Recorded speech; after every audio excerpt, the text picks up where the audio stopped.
Hit the button. We on deck. This is Brothas Talkin Sht podcast, episode 190. If you don't know, after 190 episodes, who I am, it's impossible because you're tripping. I am the Flush Man. I'm the fat boy. I call you Broadish. I'm your Huckleberry. I am Red Cup Flushy. And I'm the ACD in this Brothas Talkin Sht podcast. Holla at me. And I'm Rel, a.k.a. Iceberg Shorty, a.k.a. the Prince of Poppin' Shh. Also smoking on that JB pack. We'll get there. We'll get there, right? We'll get there. You know what I'm saying? And also, I didn't get my hair cut this weekend because my barber went on vacation. Shout out to my barber. Happy birthday, big bro. So my facial hair is also taking a break. Hey, man. I'm coming live from the road, man. This boy Drew the Charm God. Happy to be here. Hey, man, hit that like button. Hit that subscribe button. Throw 50K in the chat. Y'all know we on a 50 sub campaign here on the channel. I come through every once in a while to really talk a lot of shit, and that's what I came to do today. Set it on fire. I'm ready to pod. Hey, yo, what up? This your boy Dre B, a.k.a. King Melo. Turn me up in the headphones. I'm ready to pod. Hey, this your boy JB. I don't have no fucking Android. Oh, excuse me, I don't mean to curse. I can't believe this nigga Rel threw a shot at me off top. Now I've been doing it since we've been back. 20 episodes. We've been back. Yeah. I ain't mean that. I'm filling in for a little. I don't even know if I should be here now. I don't feel comfortable, but I'm ready to pod. That's been my intro for the past. Yo, since we've been back, he been talking crazy to you. I know. Let's talk. I just weren't prepared. All right, man. Let's start this off. We got JB here. We don't know how long we're gonna have JB. We gotta use this time wisely. Shout out, RIP to Malcolm-Jamal Warner. I guess a big part of our childhood growing up as kids, you know, we came up on the Cosby Show, the only boy on the show, you know. I mean, whether you thought he was fly, corny, or whatever, you know, I think he was one of the child stars that ended up growing up to be respectable. We ain't hear too much about him out, you know, wilding out here in these streets or whatever, you know. Sure. 54 years old on vacation with your family to pass away, a sad thing to see, you know. This is one of them things that even, like, you know, we talk about the health and all that, like, you can't even. You go for a swim on vacation in the morning, and that's the situation, man. Sad to see, sad to hear, man. What y'all think? He was able to get his daughter to safety. Like, that part, I don't think a lot of people were talking about. His 8-year-old daughter was in distress in the water with him as well. And, you know, they had people, lifeguards, whatever, but he was trying to help her and ended up, you know, getting her in a position to where she could be saved. So, obviously, you know, we would all love for him to survive as well, but did what every dad would do. You know what I'm saying? So, and mom, I'm gonna go out. Think about it. That's the same thing that happened to Naya Rivera. She saved her child and drowned. Just remember what happened to Naya. Rest in peace, Naya Rivera as well. Yeah. It's like, you know what I mean, that's if I'm gonna go out and I'm saving my kid, that's just. That's what I signed up for, so I can live with that. I didn't know that was part of the story until I think that came out late. Yeah. Okay. Yeah, that came out late. Yeah, the baby was in there. I mean, she was 8. She was in there with him. You know what I'm saying? And that becomes your priority over yourself, right? Nah, for sure. Yeah, that's it. Definitely. Yeah, I'm going out on my shield.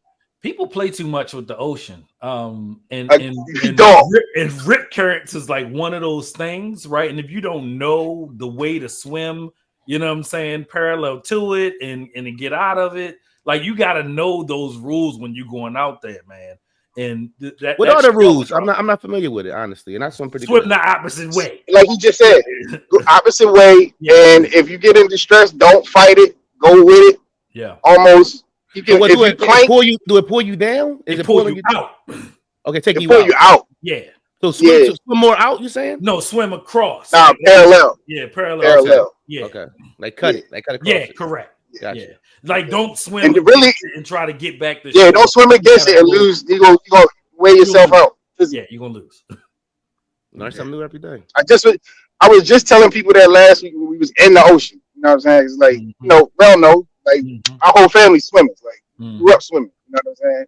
I ain't saying I used to be a lifeguard, but I'm like, I can handle myself in the water. I'm trying to tell people, like, hey, we're gonna have as much fun as we can, but it's like, hey, all that water over there, that's the ocean, dog. Like, it's us versus that. So, and you're not gonna win that one. No, sir. Nope. Yeah, man. No sir, undefeated. It's nothing more powerful than the ocean, man. First off, I want to say this about Malcolm. Can y'all hear me? I'm gonna periodically ask y'all that. Yeah, you good. Yeah. Yeah. I felt like his representation was outstanding. Outstanding, I should say. His representation of a man. Of course, we know this came from the Cosby Show. The perception that we had of him came from a wonderful show. I've already said before that I think the Cosby Show was the greatest Black American family televised show that we've ever seen. It set a great example. So, as people come out and talk about Malcolm, you hear nothing but great things about him. And you know what? He wasn't corny to me. If you really look, like the New Edition NE Heartbreak video, he in there. You know, when you look at the 80s, right. He directed that actually. You know, you're right. You're right about I that. was talking about when I said corny, I was talking about probably Theo, that the character more than yeah. Theo the character. But I'm just saying some people might. But I was just kind of piggybacking because you know, even in hip hop culture, we would say, you know, we're not the Huxtables or whatever the case may have been, you know, because we kind of did look collectively, for those of us that grew up in the inner city, we looked at the Huxtables as, you know, that wasn't really like how we was living. But Malcolm-Jamal Warner, the guy behind the scenes, he in the hip hop videos, he dancing, he in the cool spots, he dating the cool women, you know what I'm saying? So I just think when we think about, often we have a light on like the negativity of Black men. And when you really look at Malcolm-Jamal Warner, I think that was a great example and representation of the average Black man. You know what I'm saying? He lived up to Theo in real life, it seemed like. Well, yeah, for sure. Like you think about him in his time, the Cosby Show ran for 8 seasons, I believe, was all like that. In the grand scheme of things. He did Malcolm and Eddie with Eddie Griffin, right? He was recently on The Resident. I think that still was going, which is a really good doctor show and show his acting chops amongst other stuff that he's been a part of, man. So he's always kind of been in the mix. It isn't like he did, you know what I'm saying, the Cosby Show. We never heard of him again, like some of his co-stars. He's had big stuff as of recently. I think The Resident was running up to like the past 2 years, and he was like one of the primary actors in that. It wasn't just he was on every episode and basically running the hospital. You know what I'm saying, for the residents. So Malcolm-Jamal Warner has been, you know, pivotal in all of our lives, especially if you're of a certain age, right? We grew up on the Cosby Show, man. So it was just sad to see and hear that somebody so beloved in our community that meant so much to us, right? The Justine, you know, the Gordon Gartrell shirt. Whistlecomb just had it on like last year. What's my man? New Captain America buddy who can't act. I hate him. Oh yeah. Oh, Anthony Mackie. He had on the Gordon Gartrell last year. You know what I'm saying? On like a show or interview or something. What else was you know what I'm saying? The Dance Mania with him and Cockroach, right? Like all that stuff with the Monopoly joint, you know what I mean? The ear piercing joint. Like I could go on about all the things that meant so much to us that we found so much humor in, and we knew where we were going to be on Thursday evenings when the Cosby Show came on, right? It was a family thing, or you stopped what you was doing. Me and my mama got in an accident leaving my great-grandmother's house to get to my grandmother's house, you know what I'm saying, to watch the Cosby Show, right? Like, I remember that is what we were doing, leaving Grandma Rose's house, going to Nana house from Glen Burnie to Cherry Hill, and, you know what I'm saying, boom, smack dab, me and my mother got in a real bad accident. Before TiVo, like you had to catch it on Thursday. You was there. You had to be there. You had to. Yeah, you couldn't do anything like. You know what I'm saying? It was you know, reruns. Not only that, but I think you know we also have to talk about when we talk about Malcolm-Jamal Warner, you also got to talk about, you know what I'm saying, the activist side. I feel like he was able, you know, to be in the community and be able to do, you know, charitable things for the community and stuff like that. And which is it's kind of hard to do and not come across as, you know what I'm saying, Dr. Umar, right?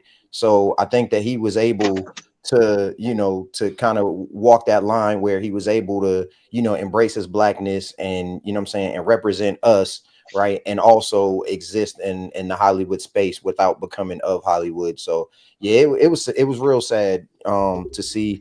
Definitely wasn't on my bingo card. you know what I'm saying, for me to walk out of my job and see the messages on my phone. But, you know, prayers to his family. You know, he lived a good life, and you know, his memory will continue. What's up, Jay? Yeah. What's going on? Real He was quick on too. 911 too. That's crazy. I didn't even know that. Real quick, shout out to rest in peace to Ozzy Osbourne.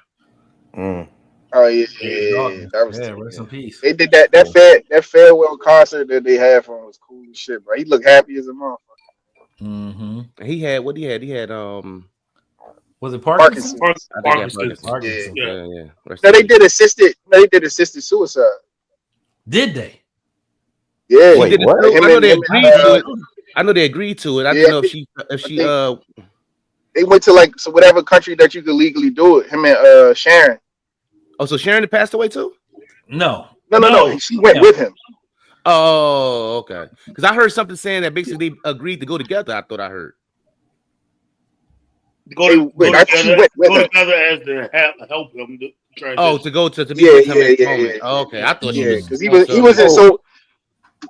I watched the concert, like some of it. He was in so much pain, but it was cool because you see how happy he was. That was a cool thing to watch. But I just wanted to say this about Theo before we move too far on. Like, I think what resonated the most about his character alone was that he was literally, you know how like sometimes in movies and in like in those shows the kids don't be age appropriate. You know what I'm saying? Like the nigga like playing somebody 15 and he 30. You know what I mean? Yeah. Like Theo was going through all the stuff that like we ended up going through as like teenage black men. You know what I'm saying? You know what I mean? Like the girls and all that stuff, and it was like you kind of awkward, your voice changed and all that. You know what I mean? But he was really going through it at the time that you know what I mean, that was supposed to. You know what I'm saying? So he like the age he played. Yeah. You know what I mean? He was playing his age. You know what I'm saying? That's not really common on those platforms where they'll have, you know, like what was old girl named that married to Dwayne Wade? She was in the movie Bring It On. She's like 30. She playing a high school. Gabrielle Union. Yeah. She playing a high school cheerleader. You know, 35 years old or something like. You know what I mean? So it was cool for him to kind of go through that and you see it. You know what I'm saying? But it sucks that he passed. So rest in peace, buddy. You know, one of the unique things about the Cosby Show is that they had psychologists, family psychologists that were actually a part of the writing team, so to speak. And if you go back, I would also encourage anybody of this age group to go back and look at the shows. You will find how relatable the shows really are. Because some of the concepts, you know, you wouldn't have gotten as a kid. You would only get the child parts, which is why some of the shows were dedicated to children. But then there are other episodes where the parents, if you're of that age group, you can identify with those shows. So again, that's why I say sometimes it takes time for us to look at art and be able to classify it correctly. But it is the greatest, and it might not just be the greatest Black American televised show. It could be possibly the greatest family show ever curated on television. I agree with you, Juice. I mean, if you can't relate to the Cosbys, I mean, I send my dad some stuff sometimes, and I mean, for episode 1, when Bill was yelling at Theo saying that's the dumbest shit I ever heard, like, you know what I mean, like you're gonna go to school, you know, and then depending, you know, if you got girls or boys, then you can relate, you know. So you know, especially like Neith, right? You know what I'm saying? You got one boy and the rest girls, so right. You know what I mean? Yeah, you know, true. so it's a relatable show to everybody, you know, because when they got cousins, they come and visit the state. Cousin Pam. Down to the, you know, handing your daughter off to somebody that you don't want to sometimes. So get your money back from college. So it's definitely a relatable show. You know, definitely rest in peace to the brother. One of my great friends, his sister was Rudy. So, you know, God reach out to check on her. So, yeah. And look, shout out to all the Black people out there still calling them the Cosbys, even though their name is the Huxtables. True. Yo, why don't we got crazy? Golly, bro, we've been doing it for 30 years, bro. Calling them the Cosbys, and names was the Huxtables. We've been doing it 30 years. No, that's true. No need to stop now. We won't. But why don't we have that? The last time, why don't we have that kind of show in current times? That's so relatable to everyday stuff without it being everything now that got teenagers in it is so sexual and all that with the family stuff. The last kind of show that I sit back and I think about when I think about a show like that, it might have been Parenthood. Maybe I'm tripping. It's just off the top of the dome real quick. I don't think the producers, that's not what the kids nowadays are. But it's the family. We sat down as a family to watch the Cosby Show. That different wasn't times, right. Different times. It's definitely different times. I mean, you see more. You don't think it'll work? Do we think it wouldn't work? And that's why they don't it wouldn't work. I wouldn't. Yeah, well, again, I say this often, more times than not. Black people don't want it. The marriage rate is 31%. Everything we like is debauchery filled. The black culture is the most perverse culture in America. It's just what it is. Everything that we like to take in is perverted. When you say that, people that get on here, oh, you cooning, you're making shit up. No, I'm not. You niggas don't want to listen to no guy. You don't want to look at no show like that. Even back then, we made fun of it. Mm-hmm. But if we really look at it, it's some of the greatest examples of family character that we've ever seen. So today, what are we on? We looking at reality television. We stuck on we scrolling through TikTok. We scrolling through IG. We just looking at pretty much softcore porn. That's what we want to look at. Or hardcore porn if you're on Twitter. It's hard. Pause. Bull X. Yeah. I don't think it'll always be Twitter to me. Shout out to Elon. I don't think we would find a show like that relatable because it's not what we aspire to have anymore. Not only that, but I think that there has to be a conversation had that that network TV is on life support right now. Like network television is barely holding on by a thread. And so I don't think a show like that would work because people just don't watch network television anymore. When you say network television, we talking about the ABC, NBC.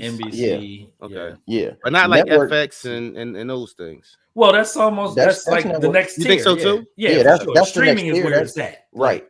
Yeah.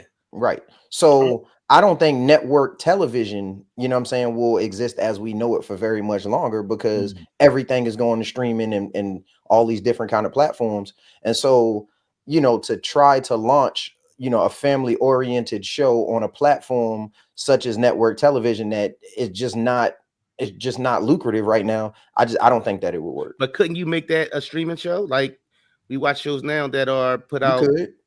You could. If you found the right platform for it. Right, because now I ain't gonna hold you like now when I sit back here and think about it, now we having this conversation, and I've thought about this before, but when I think about what I watch, only thing I watch live is sports. Like I don't sit back here and say, oh, like Iceberg was it's Thursday, we got to go watch the Cosby. I know it's going to be there. I got the app where I know I can watch that whenever I get around to it. So the only thing that I do watch live for the most part is sporting events. I don't watch anything like, oh, this is coming on, so I have to watch it right now because I know I have some type of streaming platform where as though I can get to watching whatever it is I'm into, whatever time I'm free to watch it. Yeah, the last two shows that I watched like week by week was the first Power, so that show, and then before that it was Sons of Anarchy. Since then, I haven't watched any. There's no shows that I've watched week by week besides. But do you watch it? Was you watching it exactly when it dropped, or did you get to it when you got to it? Nah, I was. So those two shows were the last two shows that I would sit down and I would watch them as they premiered every single week. And Sons of Anarchy been what, at least 10, 15 years, right? Yeah. Damn. Close. Yeah. Maybe even longer than that. I think the closest show that will come to it nowadays is and it just ended is Yellowstone. I fuck with Yellowstone heavy. And I never watched Yellowstone. Do you feel maybe Blackish? Tripping. Do Blackish? Maybe that's kind of close. Do what? Blackish, the show Blackish. I don't think we courted. I would watch Blackish, but it wasn't something that it drops on Friday at whatever time. I had to watch it when it dropped. Never watched that either. The Blackish is good too. I feel like I've seen like thank you. That was the show that besides that was the next show that kind of was on some kind of Cosby type time with Blackish. That was definitely that. And Blackish was good. What's the show name with the college? The college one. Grownish was good. Yeah, that's Kenya though. Like that's what he Yeah. What's the other shit we fucked with on that came on Netflix for one season? Black AF. Yeah, Black I AF. just knew they was gonna keep that going. Black AF is good. That was good. Yeah, it was really good. All right, man. So we lined up the rest in pieces. Now we're going to tap into the death of Hulk Hogan. Now I'm gonna start by just speaking on strictly what he's done as is his profession. Hulk Hogan and his profession was the reason why wrestling even probably exists to this day. He was the Jordan of it, or whatever you want to call it. He was John Cena before. I don't want you to say was. He is the Michael Jordan. He is the Michael Jordan of it. Okay. Professional wrestling. He is the Michael Jordan of professional wrestling. He is John Cena before John Cena. He was Eat Your Vitamins. He was the first. He was a movie star at some point. I even heard he had music out. He was a movie star before he was bigger than life in wrestling. Let's tap into the fact that he was the first guy. We remember when he went from babyface to heel. When Hollywood Hulk Hogan, you remember those times if you was wrestling fans. So Hulk Hogan as the entertainer in our lives, rest in peace to Hulk Hogan, the entertainer. So do we want to just tap into Hulk Hogan, the entertainer, or do we want to tap into the man? So I don't think that you can't do one without the other. So here's what I say. And when he passed away, you know what I'm saying, I went in the chat and you know what I'm saying, the first thing I said was like, damn, I was really a Hulkamaniac. You know what I'm saying? I'm an 80s baby and I grew up as a huge wrestling fan. So I agree. He is the Michael Jordan, you know, the first like real superstar of wrestling, right? And so in his profession, you know, he did a lot of great things. So did I feel like moved by, you know what I'm saying, by him passing away? There was some nostalgia there, you know what I'm saying? A couple of weeks ago, I told you that y'all had me listening to y'all had me watching like old wrestling clips and stuff like that. I did that a couple months ago. Now, you know, my opinion of Terry Bollea as a person is completely different, but that doesn't take away necessarily what Hulk Hogan, the character, meant, you know what I'm saying, for me growing up. So rest in peace to Hulk Hogan. Right. You know, definitely. I mean, it's, for me being the youngest one, you know, Hulk Hogan was the one that you know caught your attention until you know you watched it, and then you know you might see you know Macho Man or Undertaker or somebody else like that. So we actually had a dude in our hood, a white dude that lived on the block on Greenmount. He used to drive a Jeep. I swear to God, we thought he was Hulk Hogan. Like he resembled him and everything. Like so, you know. So rest in peace. Definitely, you know, I won't say no bad words about that part of him. Go ahead, Juice. Go ahead, Juice. Juice. It's killing him inside. Like, He's still shaking. He's shaking, boy. I got quite a bit of things to say, but I'll say this for the most part. R.I.P. to Hulk Hogan. He was enjoying the wrestling. I got to see the Royal Rumble in Houston. I got to see, you know, him tear his shirt off and Hulkamania and all of that. I think all that shit is cool. It's entertainment. You know, you meet your heroes in person, you realize they're weird. He's a weird guy, but he's a white man. I mean, he's white. Why do black people be so hurt? Listen, bro. I'm at a company full of truckers and I see white men around here. And this white dude said the other day, he said he didn't have relations with a colored woman. It's 2025 and still talking like that. I wasn't shocked at him saying that because guess what? We look at where we at. We gotta stop being sensitive. Yeah, the man said the N-bomb a whole bunch of times. He was probably racist. But does that take away from him being what he was to the industry for those that love wrestling? I'm 40. I don't watch wrestling anymore. No disrespect to anybody that do it. But when I was a kid, it was cool. So I think you can show respect to somebody for the persona and what they've given. You can say that you appreciate R. Kelly, but you are totally vehemently against the stuff that he did in his personal life. You can say that you like Diddy. I'm just looking at JB. I'm just saying, not me. You can say that you like Diddy and you know what he did and like him as a person. So I'm just saying, Hulk Hogan, R.I.P.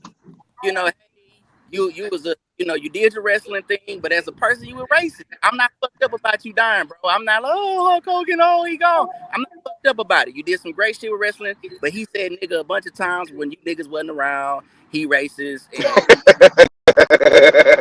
Well, I mean, he born in 53. Like, are you surprised he's raised in Augusta, Georgia in 1953? Everyone back then, white person. That's not an excuse, Jay. I'm not saying it's an excuse. Talking about because he at a proximity of a fucking Confederate state, he's like, he racist. So what? Did I say it was okay? I mean, you talking about what do you expect? I don't expect you to be racist. That's a choice. I mean, see, I don't see. Okay, let me say this, and I don't want to overtalk because I know we all got to cook here. But see, I don't really look at it like that. I actually look at it like how Jay look at it. It's like, so okay, you have a white person that grew up in a homogenous community for 30 years. And for 30 years, they didn't say nigga in their household. They didn't told you if she can't use your comb, don't bring her home. They didn't say they jigabooing this and jigabooing that. You think that one day you gonna wake up, they gonna see you at work and they gonna be respectful. I don't live in that. I don't live in the world for the hopeful. I live in reality. And the reality is most people born after certain times from a certain region, I expect them to be racist. I'm not hurt about that. And can I say this too? Can I say this too? And then I'm gonna let y'all, I'll land here. Words aren't racist to me. The words you use and believing in stereotypes ain't real racism to me. Systemic oppression and the ability to really put somebody in a place where they can't do anything and legislate their oppression, that's racist to me. And I think black people struggle with knowing the difference. We feel like, okay, we heard Hulk Hogan say nigga, and we're more alarmed of that than Democratic white liberals oppressing black people in communities and shit like that. We don't think that's racist. And they don't say nigga out loud, so they all right. Yeah. They're not saying they do. It's just not recorded or caught yet. Right. So it's out loud. Right. We don't want. Right. That's different between saying it out loud because they probably do and us not hearing it. Right. Okay. Yeah. When you say they don't say it out loud, you give them bail. They got video. They got video. Jeezy listen. I mean, video Hulk Hogan listen to Jeezy. You think he ain't say nigga when he was in that nigga's car? Like, come on, man. Like, let's be serious. That's like going to Florida and saying the white dude would go. You think he ain't grow up in the hood? You think he ain't gonna say nigga? Yeah. All right. Fuck out of here. My bad. I took a real statement. Fuck out of here. We let Big Meech home, and we think Jesus then rose 3 days later. We like, oh God, Big Meech is home. Like that Big Meech shit lasted that shit lasted about 42 minutes. Where Meech at? Speaking of Big Meech, hey man, who is picking out his clothes, man? Who is dressing this man? He's been locked up for too long. He just come on, man. Come on, we got to get him a stylist. We got to do something, and somebody got to tell him that he got to get rid of the pencil thin chin strap. Like we got to get rid of that. Somebody help Big Meech out. Jibs look crazy too. Like my first day out the when I got out the Navy, my first beard was the skinny boy. I have it long no, but I did have the Joel Santana. Well, your beard was trash when you got out. You just got a full beard like last week. Nigga, shut up, nigga. I'm just saying. Nigga, wait till your barber get back in town before you start talking beard talk. My shit. No. That shit greater than motherfucker, nigga. I'm old. I'm not hiding it. You know what I'm saying? No basic. What you got, Dre? What you got, Dre? Ain't no hope for me, but when I get back from Turkey, boy, I'm already know. I'm telling you. Hey, Jay, yeah. All right, so let me ask y'all this. Because I when a person dies, I mean, I can't recall, and maybe I'm tripping. I can't recall seeing so much stomping out of somebody who passed away. They really went crazy on Hulk Hogan as he died. It was the 8-year anniversary of his statements being put out there. But 10. Oh, okay, 10 years. I thought it was 8. Yeah, sorry, 10, I stand corrected. I can't recall seeing somebody, a dead man going in on pause, if there's a pause there, as much as I seen with this Hulk Hogan thing. Did y'all see the same thing? What were y'all thoughts about that? The hard R is crazy. Like, I understand that we respect him with the impact that he had on our childhood. We was all Hulkamaniacs. We all tried to tear our shirts off and wrestle, all that shit. Yes, but using the hard R,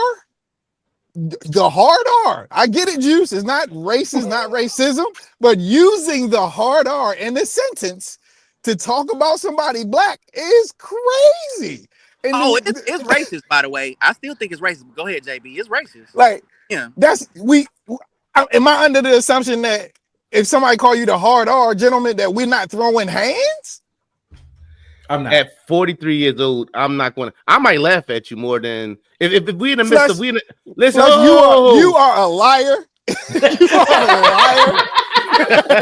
Like, I understand you doing a podcast right now, but if a white man called you, listen. If a white man called you, if an old 70-year-old white man said, "Get out of my face," hard R, Flush, you're not gonna laugh. Flush man's gonna say, "What you say?" Okay, no, listen. Where's T? Where's your old lady? She's not here right now. First of all, I think you're going off of Biden Flush man. Because I'm a different Flush man on this podcast than I was 4 years ago. Okay, all right. So okay. Before the Biden break, right? Which is okay. And who we are after the Biden break. So you haven't been around. I don't yell as much as I used to yell then. Okay. I'm real chill now. So I stand corrected. I stand corrected. You sound like my baby mama who still be talking shit about, oh yeah, he like this. And you ain't seen me in 10 years. You don't know how the fuck I am. You get what I'm saying? My bad. You don't know me. I just had some shit that just clearly. I'm at a point in my life where I ain't gonna hold you. Like if I know you're saying this to get something out of me, I don't feel. I hope now you might feel that, and who knows in the midst of it how it might go. I hope that in my years of getting a little older and being more mature about it, I would laugh about it before and me hitting a 70-year-old man gives me what, but the crazy look around in general. You get what I'm saying? So, and for me, it's more of a thing like, I'm not gonna hold you because crazy thing is a guy flicked me off in traffic and I pulled up to his car. So I'm not as polished as I would want to think I am because I pulled up and I looked at him. So I still got work to do, but I will hope and I think that if somebody called me the hard, I wouldn't put my hands on them and have a case. I don't feel like I would because I got bro, I'm not about to be out here in the streets. Bro, I got shit to do tomorrow. Mm-hmm. Like, I'm not about ignorance is not about to take me away from the shit that I got to do tomorrow. It's not. Right. It's not. I ain't gonna lie. I'll pop with a cap in your ass. You got 380 bullet for you. I'm letting you know right now.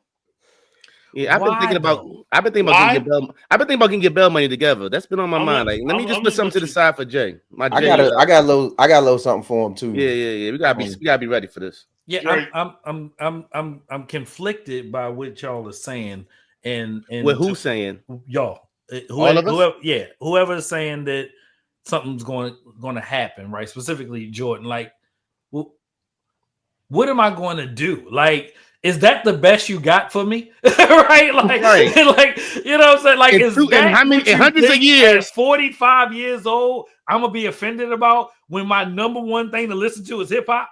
Like, it might not register to me for a long time, and I mean like several seconds. Like, you want me to be offended by, like, is that what you got for me at 45 years old? Is that what you think is gonna get my blood boiling? Like, y'all need a new trick. I really exactly. All these years of racism, y'all ain't got no new shit. Y'all still going to the same shit y'all been doing for 300 years. I will probably be more offended if you call me porch monkey, coon. Right? I just like there's so many porch things. Monkey Porch monkey is crazy. Porch monkey is crazy. I'm just saying, like the hard R would probably be the least racist thing that you could offend me with. You can say a bunch of stuff. I believe, Rel. I think Flush is full of shit. But get back on me. Hey, I want to say, if Neef got that turtleneck on, he gonna fight. That's what I want. No, what's crazy? Say. I was watching. What's the Meek Mill and Drake joint? After they squashed the beef. Was going bad, and Meek had a cream turtleneck on. I'm like, God damn. I said, I hope you still see this video. Shout out to the cream turtleneck. Oh, that's funny. I might pull out a turtleneck. We'll see Jeezy on in a couple weeks. I hope you don't pull out a turtleneck in August. Hold on, you pull out a turtleneck and see Jesus? This is the dress up. It's the orchestra drink. You got to dress the up. orchestra Yes. drink. Yeah. I'm mad. Everybody Dressing up don't mean a turtleneck. I was Dressing just up don't mean a I just turtleneck said in that. August. I just said that, but I'm mad. He don't got no show out this way. he ain't got one in Philly. We got to go all the way to DC. We got to go over to DC. Yeah, I was trying to see that. Mrs. Smith motivation asked me, with I want to go. I was orchestra? like, she was like on the fence, and I was like, maybe. We might have to stop through Braille House or something. All right, so let's get back. We done with Hulk Hogan? Yeah. Yeah, I mean, like I said, I think a lot of people are attaching the feeling that we have with him to the racism, and those things are colliding, right? Juice said he don't watch wrestling. My kids are into wrestling. I got out for a long time. A few years back, we went to a live show, and I've been back in since. And plus, me and Flush was partying about it, which we will be getting back to soon. We're getting back to, yeah. We will be getting back to Brothas soon. Talkin Sht Entertainment coming back. Right. So I watch wrestling on Monday nights, right? I'm an avid Monday Night Raw guy. I don't necessarily get SmackDown. I watch the highlights on YouTube, right? And I watch all the PLEs, premium live events, or used to be pay-per-view back in our day. And they booed him last year at, I want to say, Royal Rumble. Right? And I mean, like, they booed him when he introduced the All-American beer. You know what I'm saying? Basically, he had been promoting. And I was like, oh my gosh, they booing Hulk Hogan. And I tell y'all what, I forgot about what happened 10 years ago. Because guess what? I don't give a fuck. And it's not a shocker that someone in their 70s of you know what I'm saying, European descent is racist. That doesn't shock me in 2025. What's crazy is they had something on SmackDown. They had something for them. Everybody, somebody passed away. They have all the wrestlers come out to the stage. Yeah. And you can see some of the people didn't seem to some of the wrestlers didn't seem to felt like they had better things to do than to be present for that. I think he also has a reputation of being, like, outside of the races, just being a shit human. Yeah, like, he fucked his best friend wife. Yeah. Hey, Like, yeah. Hey, not even just that. Even within the industry. Womack, but y'all still listen to that motherfucker. Nigga, hey Jay, I guarantee you on everything I love, I don't have a Bobby Womack song on my fucking phone. What? I was just listening to listening to Sweet Caroline like 5 days ago after the Orioles game. That's horrible. Bobby Womack he's the Dirty Mac Hall of Fame. I'm mad. I wish you wouldn't trust me so much. How much time y'all got for Dirty Macs? I can talk about Dirty Macs for hours. No. Listen, we can tap into that because the Dirty Mac shit is crazy. God. The Dirty Mac shit is crazy. We're not going to do that right now. We on the top. Jesus Christ. You see when you don't show up. You see me don't show up. You just got random. You being the fuck nigga just because you died don't change how we feel about you. If you a fuck nigga, so what? Like, you was doing fucked up shit, so they trashing them online. Oh well, that's how I look at it. Like, bro, just because you died, we not. Oh, I feel sorry for you now. You was a fuck nigga when you was alive. When you dead, then you had to deal with whatever you got to deal with in the afterlife. Right. So you think it's okay for us? I mean, I think you reap what you sow. Like, you publicly that you said publicly. And at the end of the day, it's just like, shit. Are we gonna say RIP to any Klans members? Are we gonna say RIP on some fuck shit? So it's like, yeah, we can say what we say about wrestling. That's cool. And I'm not gonna be one of the people that necessarily bash you online. But his family can't be tripping about it. Like, bro, we heard your daughter, in fact, put the tape out. Your own people got you out of it. Yeah. At the end of the day, we heard what you said. Black people have every right, even though I have my quarrels with black people and how we perceive what racism is, but if black people have every right to trash you online, because you look at what you said. That's how I look at it. All right, so as a Kobe fan, the day Kobe passed away, if in the midst of all this, what did they grind Stephen A? Stephen A said something about somebody on the OJ Simpson. OJ. It was OJ Simpson. It was and people took shots at Kobe. And people going to take shots at Diddy when it's his time. People going to do this to R. Kelly when it's his time. This happens all the time. Right? I don't know. Maybe I just don't. Maybe I just don't. Maybe I haven't seen it in this Hulk Hogan shit has been. Maybe it's my algorithm or whatever. But it's been like. What? What? Go ahead, Jay. What's the word? Algorithm. He said it better. He said it better the second time. Hey, Jamie, you heard that? Jay, He said it. He did I say it see better the the shirt second you got time. on right now. Hey, Jay. how you put a K on algorithm? Like, Jay, he's like alchemist and algorithm. Jay, I will say you did say it better the second time, Flo. How you cut your sleeves off and still show up? Oh shit! I didn't Damn. cut it. It came this way, but these are my Hulk Hogan sleeves.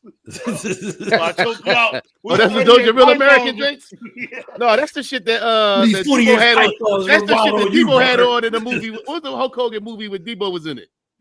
No holds barred. No holds barred. That's the No Holds Barred Debo shirt. That's from the Debo collection.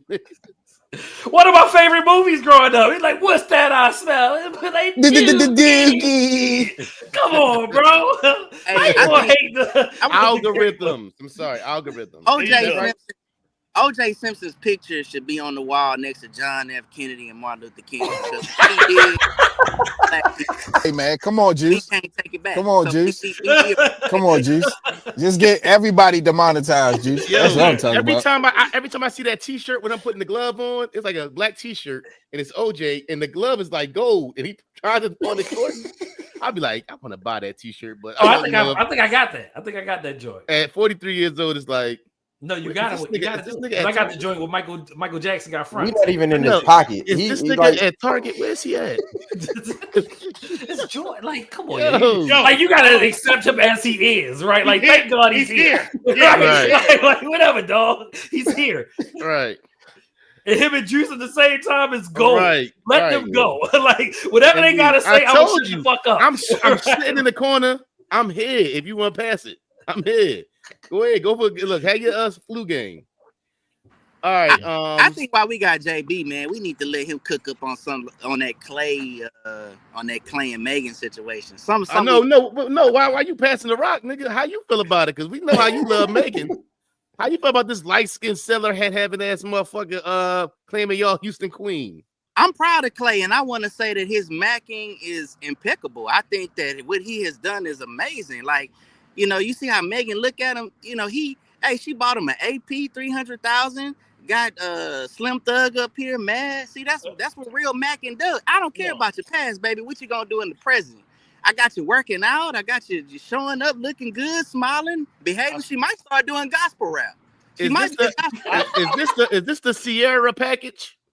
This is the Sierra package reversed. Because you gotta understand, I didn't think Sierra was no trap queen or nothing like that. She was messing with a ratchet guy. Then she kind of went with Russell. I don't know, but maybe we can say it's a Sierra package. I don't know, but Klay Thompson. Hey, I just want to say something, man. Your representation of being light skinned is good. I think that you are an amazing shooter on and off the court, and I like the relationship. I think it's cool. Now, hey, shooter off the court. Now, let me counter this real quick while you on this on some bullshit. Go ahead, get him, Jay. You know what I'm saying? This gonna be Klay Thompson's worst season because he got into some trash. He get into some trash poom poom. You might as well call that the garbage disposal because you know what I'm saying. He's gonna be the first one traded off of Dallas this year. Yo, last year was his worst season. No, I don't think getting any better. This gonna be his worst season right here. Watch. They're gonna Klay who? Watch. Yo, shout out to my man. Yo, hold on, Juice. Hold on. Shout out to my boy Slim Thug real quick. Because he got on his case. How you not gonna choose a come on, man? Like Slim Thug made an infraction. You do not listen. You don't get up here and cry about nobody that turns you down, bro. That Slim Thug, that is not player. It's not approved. You acting like a real Northsider with that one. I do not approve Slim Thug and what he doing. Now, this is what I'm saying with the whole claim. What did Slim Thug do? He came out and say, hey, how you gonna choose this little light skinned nigga over Thug? Yeah, he was crying. How you gonna choose over me? You know 260 million reasons. The fuck is we talking about? Klay not no Mac. That's my whole twist. Klay, listen. Klay a sucker for love. She been out here with everybody. She been out here with niggas ain't got no money. She got a nigga who gonna make sure she's straight. She pregnant by the end of the year. Ugh. Hey, listen. Hey, we think because we see these women doing that shit on TV that they don't do that in real life. That's mostly most women we've dealt with. Every bitch gonna get reformed at some point. Most of them have done some freaky, nasty shit. And they just moved to another state. They moved to another state. They moved to Atlanta. They moved to Houston. And the shit washed away. and then the new era begins. Well, it look like her ass moved to Dallas because she out there doing sit-ups.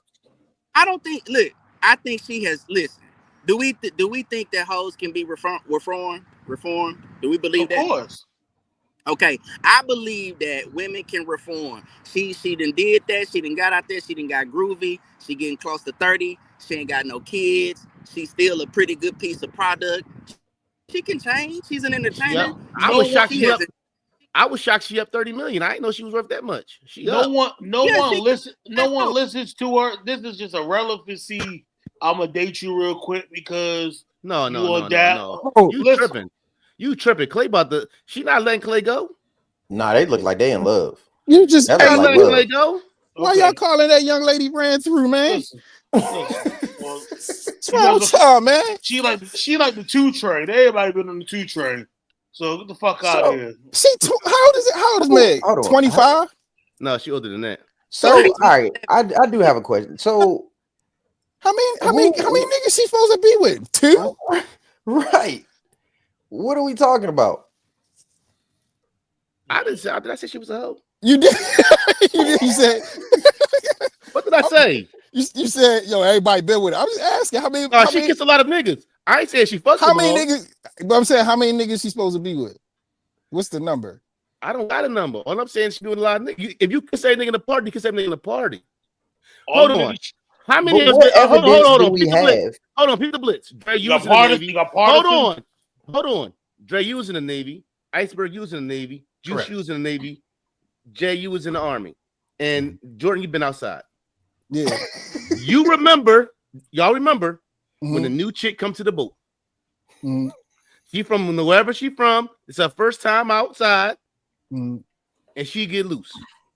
Then the new niggas come. And the new nigga don't know how loose got loose with. Yeah, right. The new nigga don't know how loose the new nigga don't know how loose she been. Icebergs in that at that time. And it's okay. He wipe her, but we know how loose she been. Right. It was what it was. But we joke about it. We joke about it. Like we literally have so much fun about this dude kissing her in the mouth after she just been through the bake shop. Don't nobody want her to not be happy. She can be happy, but it's still she still was outside and she was loose with it. See, y'all was different. Y'all were different in the Navy then because we ran you off post. But let's be real. Okay. Oh in the Navy, we was gonna let y'all be in love and be happy because I don't want her to be no more anyway. Mission complete. Right. Let's be real. I don't wanna mislead anybody out here in TV land. So let's be real. All right, let's say you 30. You meet a chick at, let's say she's 27, 28. You are foolish to think that she don't. That's 20 bodies. She got 20 bodies and she ain't tell you. 10 to 20 bodies. She done sucked them off. And she done did a lot, man. You know what I'm saying? So when it ain't about what you were doing, it's about what you're going to do. And I think the man that she's willing to follow and she's willing to let can I mold you? Can you listen? Then that's what we're gonna do, because at the end of the day, the sex, the value we should be placing on sex, we don't. The value that we should place on sex, we don't. First off, we shouldn't really be having sex until we're married anyway, but all of us have broken that rule. So at the end of the day, can you make a character adjustment? If she can make the character adjustment, she gonna be cool. But the truth, very seldomly do we marry virgins. And even then, when you marry a virgin, it ain't no guarantee that you're gonna be the only nigga that she's Hold on, before you go, JB, because I want to tap into it's a big difference in knowing who she's done. I've never asked a woman how many boys she's been with, but when I gotta look around and I know, the difference with the Meg situation is the fact that the history is well documented. Yeah, but she's famous. But I'm just saying, but who has it is what it is. Outside of Tory, who else has she been with? Part of the baby. The baby. The baby. What's her name got stories about her? Trey Songz got stories about her. Yeah, that's four niggas. But regardless of whatever, as men, now if we being honest, let's be honest then. Y'all want to have an honest conversation, let's be honest. Yeah. You can deal with, you don't want to know the bodies, but when you gotta look at a motherfucker, when you out and you gotta see the motherfucker that she done dealt with, whether it's 2 niggas. If it's 2 niggas, you gotta look at and know that they've been with this woman you about to marry and have kids with and start a family with. It's a different vibe than we all know women. Okay, yeah, she's 30 years old. She's done whatever. But if I gotta live and the nigga next door or a nigga that I know, I got to see this nigga every day. It's a different fucking situation. It is, JB. It is. I guess maybe when I was younger. Maybe Let me when be I was honest. younger. Let me be honest. Maybe when I was younger. I dated a stripper, right? Yeah. In VA, young, dated a stripper. I knew that end of the day, I'll fuck with you heavy. Yeah. I can't be in the And mall with you call Klay a sucker for love? No, this is what I'm saying. I can't be in the mall with Desire. Hey yo. I can't be in the mall with Desire with 2 kids and the nigga knows she Desire. But you can't be in the mall with Mercedes. You can't, I get it. Hey, Flush, you can't call Klay a sucker for love, and you had the pole work as the work. Come on, man. Nigga, I'm not kissing her on national TV. What's the thing? Didn't Trey Songz have like HIV? And I wasn't 34. I was 21, 22. That's what I said. When you young, yeah. Refer to the tag. We are not saying that anybody has anything. Refer to the tag at the beginning of the show. I'm sorry, taking that out there. My bad. Yo just said it though. He just said it. For entertainment purposes only. He just let it fly. He just let it fly. Didn't they say Trey Songz caused something though? Like they say he was. Yo, again, we don't know, Jay. He was hanging out at Magic Johnson. If a nigga you hated, if a nigga that you can't stand, a nigga you work with. Yeah. You see this nigga every day. And you know, can you wife that woman knowing that I see the nigga that she laid with every day at work every day, and you know that he know that he had her first. Yeah. If I hate him, I ain't gonna lie. That's like I'm sick. I'm like, you know what? That's one up for me. Why do we care? I don't care. I'm just saying it like that's our ego and our pride. Yeah, in the way. I don't care. And that's it. I'm not justifying years old. I've been with one virgin, which means that all the other, I won't put my number out there. It's a significant. But what we're saying I've is been with other men. And it don't matter. We acknowledging that. Yeah. Her being with other men, like, can we be real? Her being with other men and you knowing the niggas that she been with is 2 different conversations. Am I wrong? I dated too much in the Navy for that. I don't think you telling. I think you saying it from one side. Correct. And we're all older. Like, you know what I'm saying? Well, I'm talking about being young now. Yeah. No, I know you're talking about being young. Right. And when I was younger, maybe like, you know what I mean? I don't want to know. I never been the guy to ask or want to know. These young niggas, that's the first thing they do. I don't get it. Yeah, but let me flip this for you. Flush, if you were famous, all your bodies would be famous too. Yeah, right? The world would know because the cameras will be on. Right? So you could go out there and date a regular chick and you may not know. But you couldn't date. No, you couldn't date somebody famous and not know is my point. Because everybody in the world knows. No, because not every famous person do we know their bodies. So, hey, y'all see his previous work, though? You know what I'm saying? We know every famous person that. If you dated Janet Jackson, you would know who her bodies are. If you dated Halle Berry, you would know who her bodies are. You coming behind Jermaine Dupri, dog. You would know who her bodies are. If you dated Chloe Bailey, you would know who her bodies are. If you dated I wouldn't care one bit. If you dated what's my boo on the low paid in full chill, that's Regina Hall. Chill. Do you know her bodies? She's famous. Yeah, I do actually. She used to date Sadat X because I be on her. You know what I mean? I'm just saying everybody that's famous. That's crazy, right? But everybody that's famous. Take this out. Take that out. No, that shit staying in.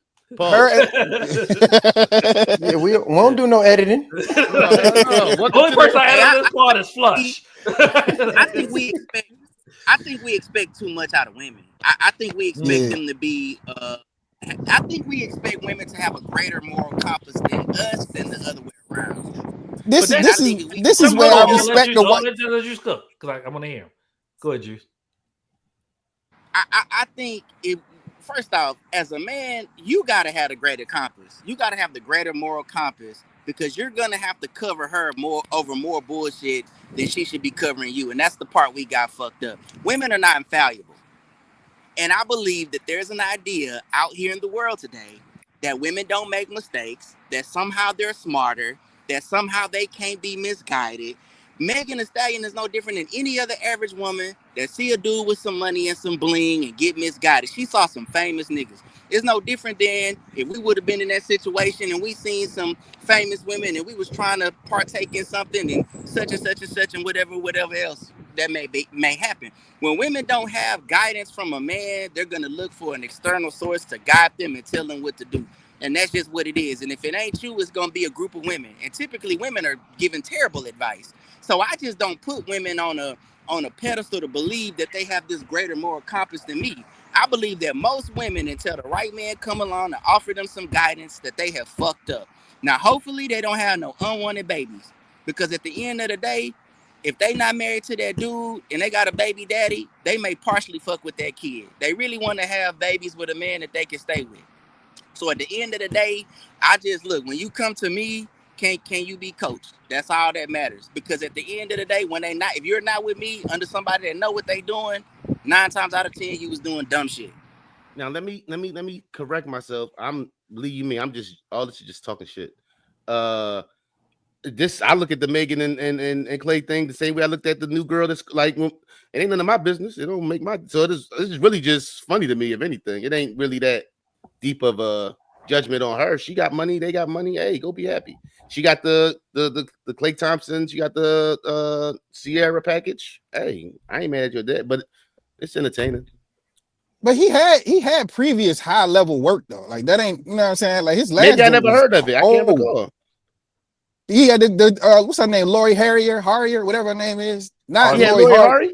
Nah, not Harvey. It's the other joint that was in the Spider-Man movie. She cold. Yeah. So like Meg's bodies, I guess the famous ones are Party, as in Partisan Fontaine, Moneybag Yo, Klay, Tory, G-Eazy, and she was dating the soccer butt. Forgot about G-Eazy. Allegedly. Allegedly. Yeah. Right. And then we know the baby came out after all that Madison said stuff. So those are just the people they said officially dated. We ain't talking about and that's like normal. Like she 30. Close. That's like a normal number. That's a run. It ain't that big of a deal. It ain't crazy. We just fucking around. Supposed to be in college about it. I mean, you was supposed to be studying. She over here dating and getting ran through. Man, fuck that. Look at this. Laura Harrier, Hannah Stocking, Tiffany. Man, Lori Harrier is cold. She's cold, bro. That's saying right there. Would you date a porn star? Like, I mean, it's the same thing. So, but this is where you wildin'. This is where I respect the white homies, right? Because they will get a porn star and marry her and put 5 babies in it and don't give a god damn, dog. Them rich white boys, they stay getting a Playboy model. That's what they do. Yeah. It ain't that deep for me. I mean, I wouldn't do it, but I ain't tripping off of it. Right. It ain't that deep for me. I wouldn't do it. What I'm saying is like my personal preference is like, you know what I mean? That ain't really my, you know what I mean? But I put it to you like this. I love my wife. I look at my wife, I'd be like 30. That's all I don't even know if it's true or not. I just be like 30 plus. Yo, including myself. Hey, Cam Newton. We edited that. Cam Newton. Yo, Cam Newton versus the world.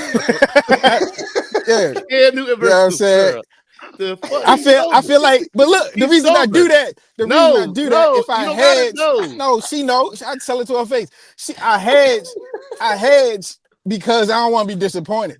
Tried. Did I try? You tried. No, he said he kept going. Shut up, bro. You gonna use that dream catcher in your window. Yeah. I'm good. I told her shit. No, 30, dog. I believe it. I believe you, bro. God bless. Nigga had me. You had me fucking. You had me staring in the rain, crying and shit. When niggas be like, "Man, what?" I'm like, "Oh shit." Cam Newton versus the world. Cam Newton. So yeah. Can I need an ISO for the Cam Newton shit. I mean ISO. Nigga, you just had an ISO. ISO like 2 That's seconds. the rock, nigga. Go ahead. All right. All right, I'm gonna pick and roll. I'm gonna set the pick. All right, Cam Newton versus the world. Cam Newton came out and had, I guess, throughout a period of time, he's had negative things to say about Jalen Hurts. And that has come with responses from Ryan Clark, from Gilly the Kid, from what's the little white boy on NBA Live, NFL Live. He be on with Stephen A. and them sometimes. White backup quarterback. Orlovsky. Orlovsky, right? Yeah. Oh, okay. Cam Newton. All right, JB. How you feeling about this Cam Newton situation? So I don't think what he said about about Jalen Hurts was negative. I don't think it was negative. It was an honest opinion. And if you watch football, you watch even last year, they struggled. Like we all forget about because they won a championship. AJ Brown was like, "Yo, this passing game is trash." That was in the middle of the season, and they was winning games. Right. You know what I'm saying? I know. I might have brought that up on one of my rants I had on. Yeah, like it was. You probably said it at the time. It's like, yo, they were still winning games. Like they were a juggernaut. I feel like AJ Brown was wilding at the moment, but was he wilding or he was being honest? Y'all sitting here taking a very calculated approach. Here's the fact: there's no place on this planet where fucking Jalen Hurts is better than Cam Newton. Never has been, never will be. Never will be. And the next point to this is there's no fucking place on earth that Jalen Hurts is the reason that the Eagles won the Super Bowl. He's not the reason that the Eagles got did anything that they did last year. He's not. He's efficient. He's almost okay, and he has an outstanding receiving core. Outstanding offensive line. Brown, he has an outstanding offensive line, and that defense is fucking amazing. Jalen Carter, the reason. Outside of Saquon, Jalen Carter was the best player on that team. Yeah, hands down. Indeed. Not even close. Not even close. I think you have to commend him for not losing games, not turning the ball over, and winning a salary that keeps a strong team around him. No. What you mean? Whatever. You just grinded Brown up for taking $52 million. I don't believe that saving billionaires money. Please miss me with all that shit. Who they go get? All right, so hold on. James, who is hold on. When Tom Brady took less money, it was cool. It was not cool. I never thought it was cool. Tom Brady took less money on his own accord. That's him. I also wouldn't compare Tom Brady to Jalen Hurts. If I want to succeed, because I might know. Hold on, because I might feel like, hey, my game ain't strong enough. I could demand the money. That's not admirable for the mid-tier quarterback, which is Jalen Hurts. The only reason why he's in anybody's top 7-6 conversation because they won. Super Bowl last year. Right. Yeah, all right. So to the players that take the big money and aren't able to lead their team, and then look around and say, I don't got a team around me. But when you Dak Prescott and you take give me the bag, give me my bag, and I want to win. Because you're the problem. Give me my bag. How many quarterbacks can carry the whole team by themselves? Cam Newton is one of them. That's all I know. So who was their starting receiver that year they lost? Say again. I thought it was the okay. It was Ted was the starting. It was the number one wide receiver. Olsen was the tight end. He was giving it to Olsen. His running backs were Jonathan Stewart and what was it? D'Angelo Williams. Yeah, Brooks too. What Brooks? You just saying the name. What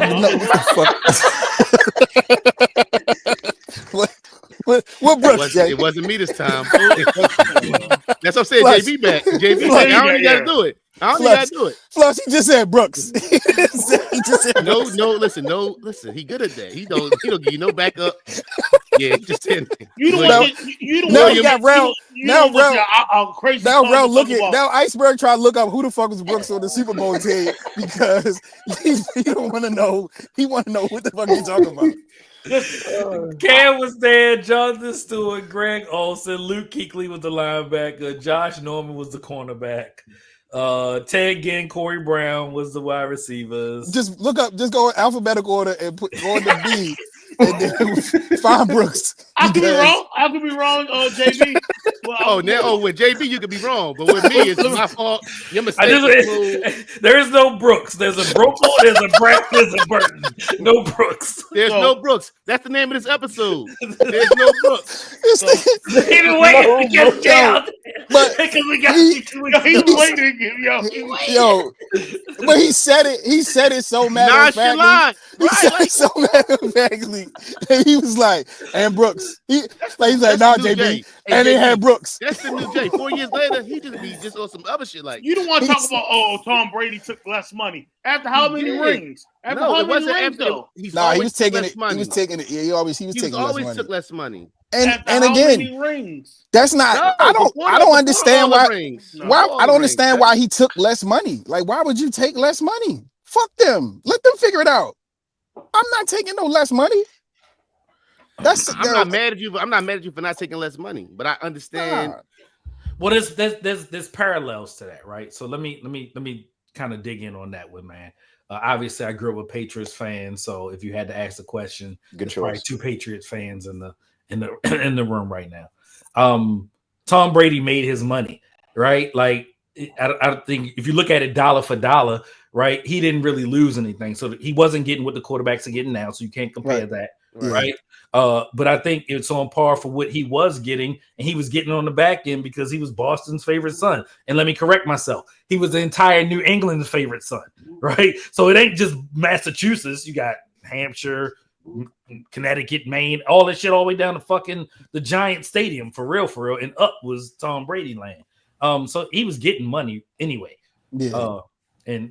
Let's get back but that's him being marketable though. Like that's my point. Yeah, you know what I'm saying? Like, that's not something that's accessible to all. Like that's why, like when people be like, "Yo, Dak," I'm like, "Yo, Dak." Like he ain't Tom Brady in regards to marketability. Correct. He ain't, you know, fucking. Cam was. That's the problem. Yeah, Cam was. Cam was the city. Like you can't. Well, I mean, there's nothing in the QC. So you cannot say anything about. I'm here right now, and they still got Cam gear. Like literally, like I'm 2 minutes from the stadium. Like people say, the whole like Cam Newton versus world thing is like Cam was a generational talent. Like Cam Newton was a generational talent. He put like that is like he put that team on his back for years. The whole Cam Newton versus the world thing really is Cam made a statement. He's a personality on TV. That's his job. My job on 4th and 1 is to give my assessment of how I feel about something. Absolutely. And in the midst of that, him giving his personal assessment, like being professional about it, people attacked his career, which is crazy. That became the topic of the subject. That became the subject. Topic of the subject. Yeah. Right. So now it's the thing where though people are coming at him personally when he's just going with everybody. Don't know if Steve Young says Jalen Hurts, whatever. Don't nobody say, well, if you look at Steve Young numbers versus Jalen Hurts numbers. Oh, they would.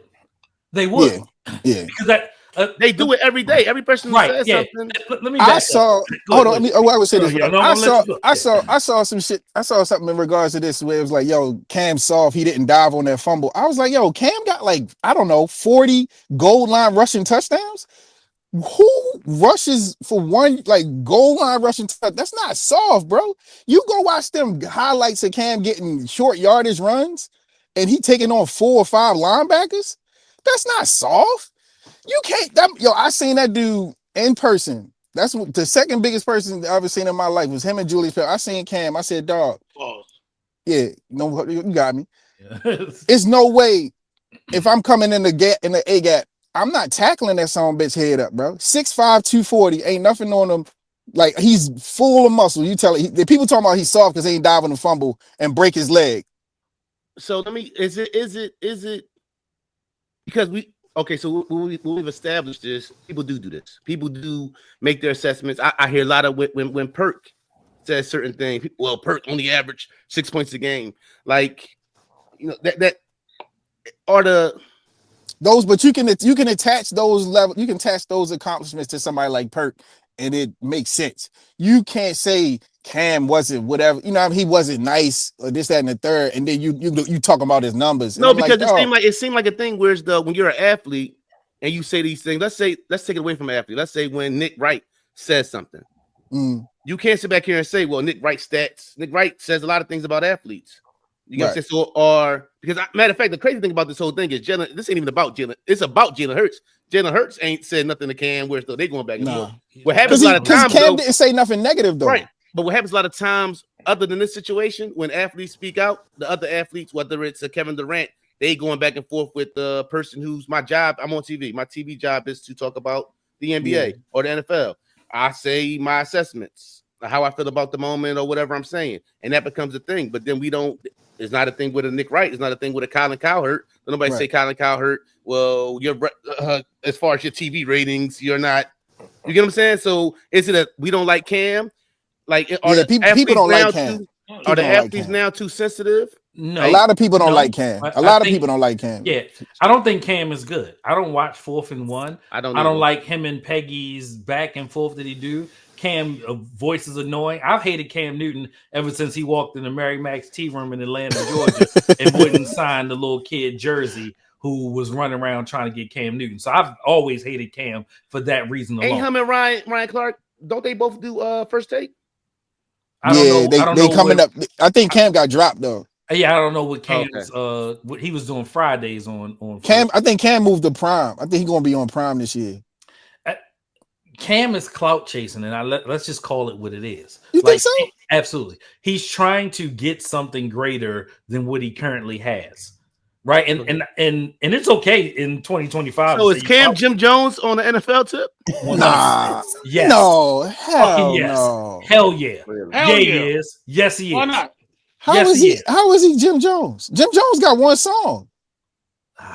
Hold on, don't do but that. He's saying things don't do that to get people worked up. It's true. Correct. Now, I'm not talking about their careers. I'm talking about they see an opportunity and they're using this as a thing to bring attention to what I got going on. If it ain't working, I think what he said was applicable. Like, I don't know. Right, but I'm saying if the numbers ain't numbering, yeah, I got to do something to make the numbers number. Yeah. Oh, that's just the business though. Like, But is that clout chasing? Yes. But Jim Jones is his job is to sell records. Cam's job. Cam's job is Jim don't have a platform. He don't have a podcast. Cam got a podcast, so we know that you got to push the envelope to get people to tune in with you. Like that's his business. Jim ain't making records like that. So yeah, but I'm saying Jim don't have a platform though. He's not trying to create one either. What platform? He was Brooks. I forgot he was Brooks. What you talking about, Jake? Hey yo, you worse than me, yo. I thought I was bad. Yo, what platform Jim Jones got? Hey, Iceberg, write that down too. All right, I'm good over here. I already got the thumbnail. Like, don't worry, I'm producing over here. Wow. What platform Jim got? What platform Jim got? He got Love and Hip Hop. He got Chrissy and Jim or whatever. Flush, it's your turn. I'm done. I'm not fucking with it. No, please. I'm not fucking with it. I'm just saying. I love it. I'm just saying. JB, I agree with you, but he does have a platform. No, he don't. Those are not his shows. Right. He's talking about something that you can. Me talking is what somehow. What you mean he wasn't his show? Well, I mean, no. Well, it was Jimmy and Chrissy. Hold on, but that was a long time ago, Jay. That's not something that's going on right now. But no, I can kind of see where maybe he don't have a platform, but maybe that makes people listen to his music, and maybe that makes people go and stream his music when he says the things he says. Oh, I'm better than Nas. Somebody might say, "Oh, he better than Nas." Well, let me go see. So I mean, it don't work in that same manner of like Cam has an actual show, but that might get people to. It all helps the algorithms, right? You heard no, not with a K. Not with a K. That's funny. There you go, Jay. Relax, Jay. Relax, Jay. No, call him Brooks. Don't breathe easy. Hey, Brooks. Hey, Brooks, chill, Brooks. I'm letting JB just do it. Don't get me involved. You don't want me involved. Don't you ever in your life hit me with color purple fingers. Talking about look, get your ass out of here. Listen, I'm gonna tell you like this. I'm letting JB have his moment, because if I say something, it's gonna be unfair. It's gonna be unfair. It's not gonna be a good look for you, Big Booski. That's all I'm saying. You know his name, Big Booski, right, JB? Who? What? Big Booski. Oh, 69. so you didn't know? What is that? That's Big Bookie 69. JB don't pay attention to the podcast unless we on here. At gmail.com. I've been my work been crazy. I usually tap in. Big Bookie 69 at gmail.com. You was just in Target. The fuck you talking about work? What are you? No, I was at the dispensary. I was at the dispensary. With $1? With my wife. She ain't gonna want that every year and shit. Let's listen. All right, so hey, Flush, I do want to say I do want to commend you though, because we are an hour and 15 minutes in this pod, and you ain't said nothing about the brown headphones today. So shout out to you. I don't have to. JB here. They still brand at the top. They not. That's different. No, he's saying once. I thought they was like brown on the ears. He took his ears off. That nigga ears hurting right now. Look right here. Nah, when that hit that big, they just squish. AJ, it's almost time. AJ, it's almost time to come home, baby. What's going on? You gotta go home. You gotta go home. I ain't seen you in Bring a minute. this bud back in flush. It's Jordan. That's what it is. It's JB. My bad. All right, go ahead. Let's tap into Juice. You here? Let's tap into this. I got flush stuttering. My bad. It's ageism. You know, Juice tap out when we start talking about sports. That's the greatest thing about this podcast. He's like, sports ball, not talking. Yeah. Like, we back. You know, it's ageism leaving hip hop. No. You think it's still a thing where it's though? I think even hip hop. A lot of it don't. A lot of what we love. I'm speaking for myself specifically. A lot of the early hip hop that we love, it's like, I'll tell you, for example, I love the Chronic. Right, I'm a G-Funk baby to my core. Like, the Chronic is Chronic and Doggy Style are two of my favorite albums. Right. I listen to the Chronic now. I'm like, bro, I can't listen to this no more. It's crazy. Like, Doggy Style, crazy. You listen to it now, it's like, yo, I'm a grown man. I can't be like, you can't go to a concert. Like, just think of it like this. Snoop couldn't perform Doggy Style now. He could, but it would sound crazy in 10 years because he'll be 60. But this is what I'm saying. Maybe you're not understanding what up with the question. We're seeing now guys, we got Pusha T48, Miles 52, putting out albums, respectable albums. I didn't even know what Alfredo too, Freddie Gibbs, my age. Yeah, you get what I'm saying? So it was a thing where as though it was always determined it's a young man's game. Yeah, you're what you're doing is you're watching a genre that came out in the 70s finally mature. Look at how long you looked at jazz. Look at how long it took it to mature when you can see jazz artists that are, recording and performing up into their 80s. Look at where rock and roll. You're watching a genre that was typically youthful, yes, that is birthed from things like jazz and rock and roll. It's now maturing. So what you're going to find in the art form, you're going to find artists that are 40s, 50s, still good. The demographic has grown up. They'll still go to the concerts. No different than Rolling Stones. Once they got in their 50s and 60s, the demographic was still generally alive. They made good enough music for younger people to listen to. So, that's what happens when a genre matures. I listened to the Tyler, the Creator album to judge it. My 14-year-old son did the same thing. I'm listening to Drake. My roommate in right now up here at my job, guess what he's a fan of? Drake. He's 22. I'm 40. We talking about how great Drake is. We talking about the battle between Kendrick and Drake. So ageism it's disappearing because the genre is getting older. That's all that it is. The genre's gotten older, it's matured. And that's just gonna happen in art. Like, if we look at it from a scholastic point of view, it makes more sense. But typically we just don't do that. We looking at most people look at everything like niggas. Oh, okay, we're supposed to be some young YN shit. But no, the genre is maturing. You have different age groups of people listening to music, and they're getting better. I mean, when we listened to a 50-year-old rapper in 1990, he was still, hey, in the beatbox going around the block. Like, that's how he was rapping. Man, Malice, hey, bro, I don't think anybody's out rap Malice this year. That dude is, I'm just being honest.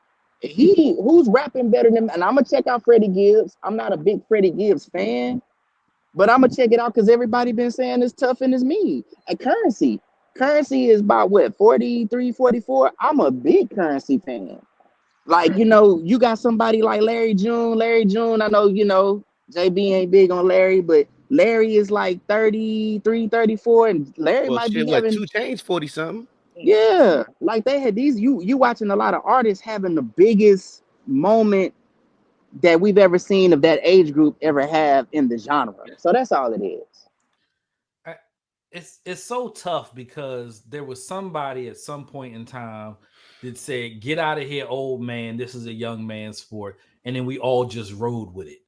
Hov will go platinum tomorrow if he dropped an album, right? And he'll be 56. in December, if my math serves me correctly.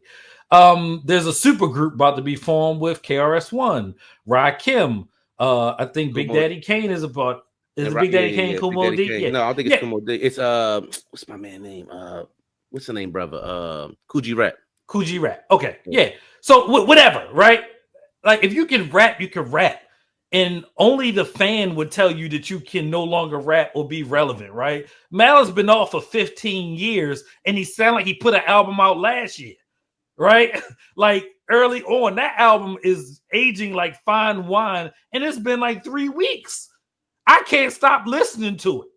The arrangements, the vocals, the tone, everything. Like it's getting better. They just put a song out with Wale 2 days ago. Oh, that Pusha T and Wale. I mean, Pusha T and Wale. Now I don't like that nigga, but go ahead. He's spitting on that joint. You ain't gotta like him. I don't like Wale because he's that a Coogee DC, Rap super but Wale can rap. Say it again, Dre. Y'all gonna listen to that Coogee Rap super group? I'm not gonna listen. I am to not. it. I am not. No. I will not participate. Let me go ahead and put this out there. Y'all I know some niggas. I'm not alive. I'm not alive. Because we're going to talk about it. So you're going to listen to it. No, I'm not. No, I'm not. Just No, like I'm not. It's gonna be you and Brooks. Just like Jay. Just like y'all said, y'all wasn't gonna watch the playoffs, and you end up Who watching. said that? I said that. And I did not. I Brown did. said it. I ended up watching the final. Brown I said did. it. I was Okay, bored as just- shit. And just like you I said, right? But Yeah, Jay, you ain't gonna do certain every things topic and that's jump. major, we don't address. It's plenty of topics that we never tap But into. if it's about hip hop, we're going to address it because Bro, everyone in here is a hip hop fan. No matter Jay, point blank, it's 2025. I'm not listening to Coogee Rap. Okay. Period. let me tell you why I'm not that listening list. to. Yo, we just saying. So let me tell you why I'm not listening to it. Let him that I'm list, not Coogee listening to Rap it because I might be didn't the listen first to one I it listened when to. I was younger. Right. I wasn't a Coogee Rap fan. I Right. wasn't a KRS-One fan. Right. I wasn't a Big Daddy Kane fan of Kumo D. That was before my hip hop time. Yeah, that's not. I came in the Wu-Tang Clan days. If Yeah, Jada that's Kiss not I listened to fan, Raekwon album Pusha last T, week. if Jada Kiss fan, Pusha T, and Royce the 5'9" put an album out, I'm listening. we listening to Right. it. Right. So that's why I'm not. Yeah, I've listening. never been right. Not I've never because been they tapped old. in. Yeah, that's why I wouldn't listen to it. Y'all Jay. full of shit because JB here today. Whatever. No, that's not. Hold No, on. that's not. That's not First our off, era. I'm a grown ass man. I Jay, don't that's lose not off our the fuck era. of JB being here. Nigga, what is he talking? Oh, JB Jay. here. Let me change my shit up. Bro, Jay, I that's ain't not. even heard That's of not Coogee our Rap era. I guarantee album. Juice might even produce 2 tracks, so y'all gonna listen to it. Y'all out of y'all fucking mind. I don't care what y'all say. Y'all ain't fooling me on Yo, this one. Jay, them niggas is It's going to be on the list, and I know. Listen for sure. I know JB gonna talk about it and not come on here and talk about KRS. it. We know that's gonna happen. If I'm lying in this podcast right now, because y'all No, know you're not it's lying. can't No, I don't name- think you're lying, but I also think you're misinformed. Nigga, KRS-One is my mother's age. I can't name 5 KRS-One songs if I'm being honest. Luther My Vandross old heads- is my mother's old heads- age. You should listen to that, right? No, Say it again? Luther's way older. I'm just saying. Nigga, Chuck D is actually older than my mother. I have no cap. Chuck D is older than my I can't mother. name you 5 Public Enemy songs. I'm sorry, I wasn't ever my old heads. I hope y'all don't hear this, but Why it's you certain artists I apologizing to wasn't them? really. It's probably because you couldn't spell it. Because you probably say Public Enema, but we're gonna leave that alone. Jay, I'm do we gonna got to leave that tap back into when the Bible Oh, was yeah. created and Let's who's go. in the language of the Bible? alone. Let's go. That Do was we got to tap back into the language of the Bible? Oh my god, that's one of Let's the funniest go. things I've ever heard in my life. Yo, like Jay, you gotta. Listen. We got the That nigga before. said, "Who I say what I said, and I'm gonna say it again. I don't care. No, you who better wrote the not Bible say it again. before words was invented?" Yo, damn. Nigga, we might as well listen to a mixtape by the Sugar Hill Gang. Right? Like, bro, I'm cool off that. You can't make mixtapes no more. They're illegal. Drama went to jail for that. Nah, what's Bruh. that Tyler created drink considered that last 2 drinks? Tap the glass. Oh, The I one hadn't with really him been and able- with him and what's the name when that him and we Kyra. just can't I'm say not there yet. mixtape and put on DSPs. I think I'm we're not talking there about two yet. different things. All right, Yeah. so ageism. Let's ageism. I don't think ageism. I think they were all just becoming actual. I think we're like Juice said, we're all growing up, and then we become of a certain level, right? If Push 48, I'll be 45, so I make him 3 years older than me, and make Malice 7 years older than me. Like it's just good music. Like I said, Hove is 11 years older. We're going to listen.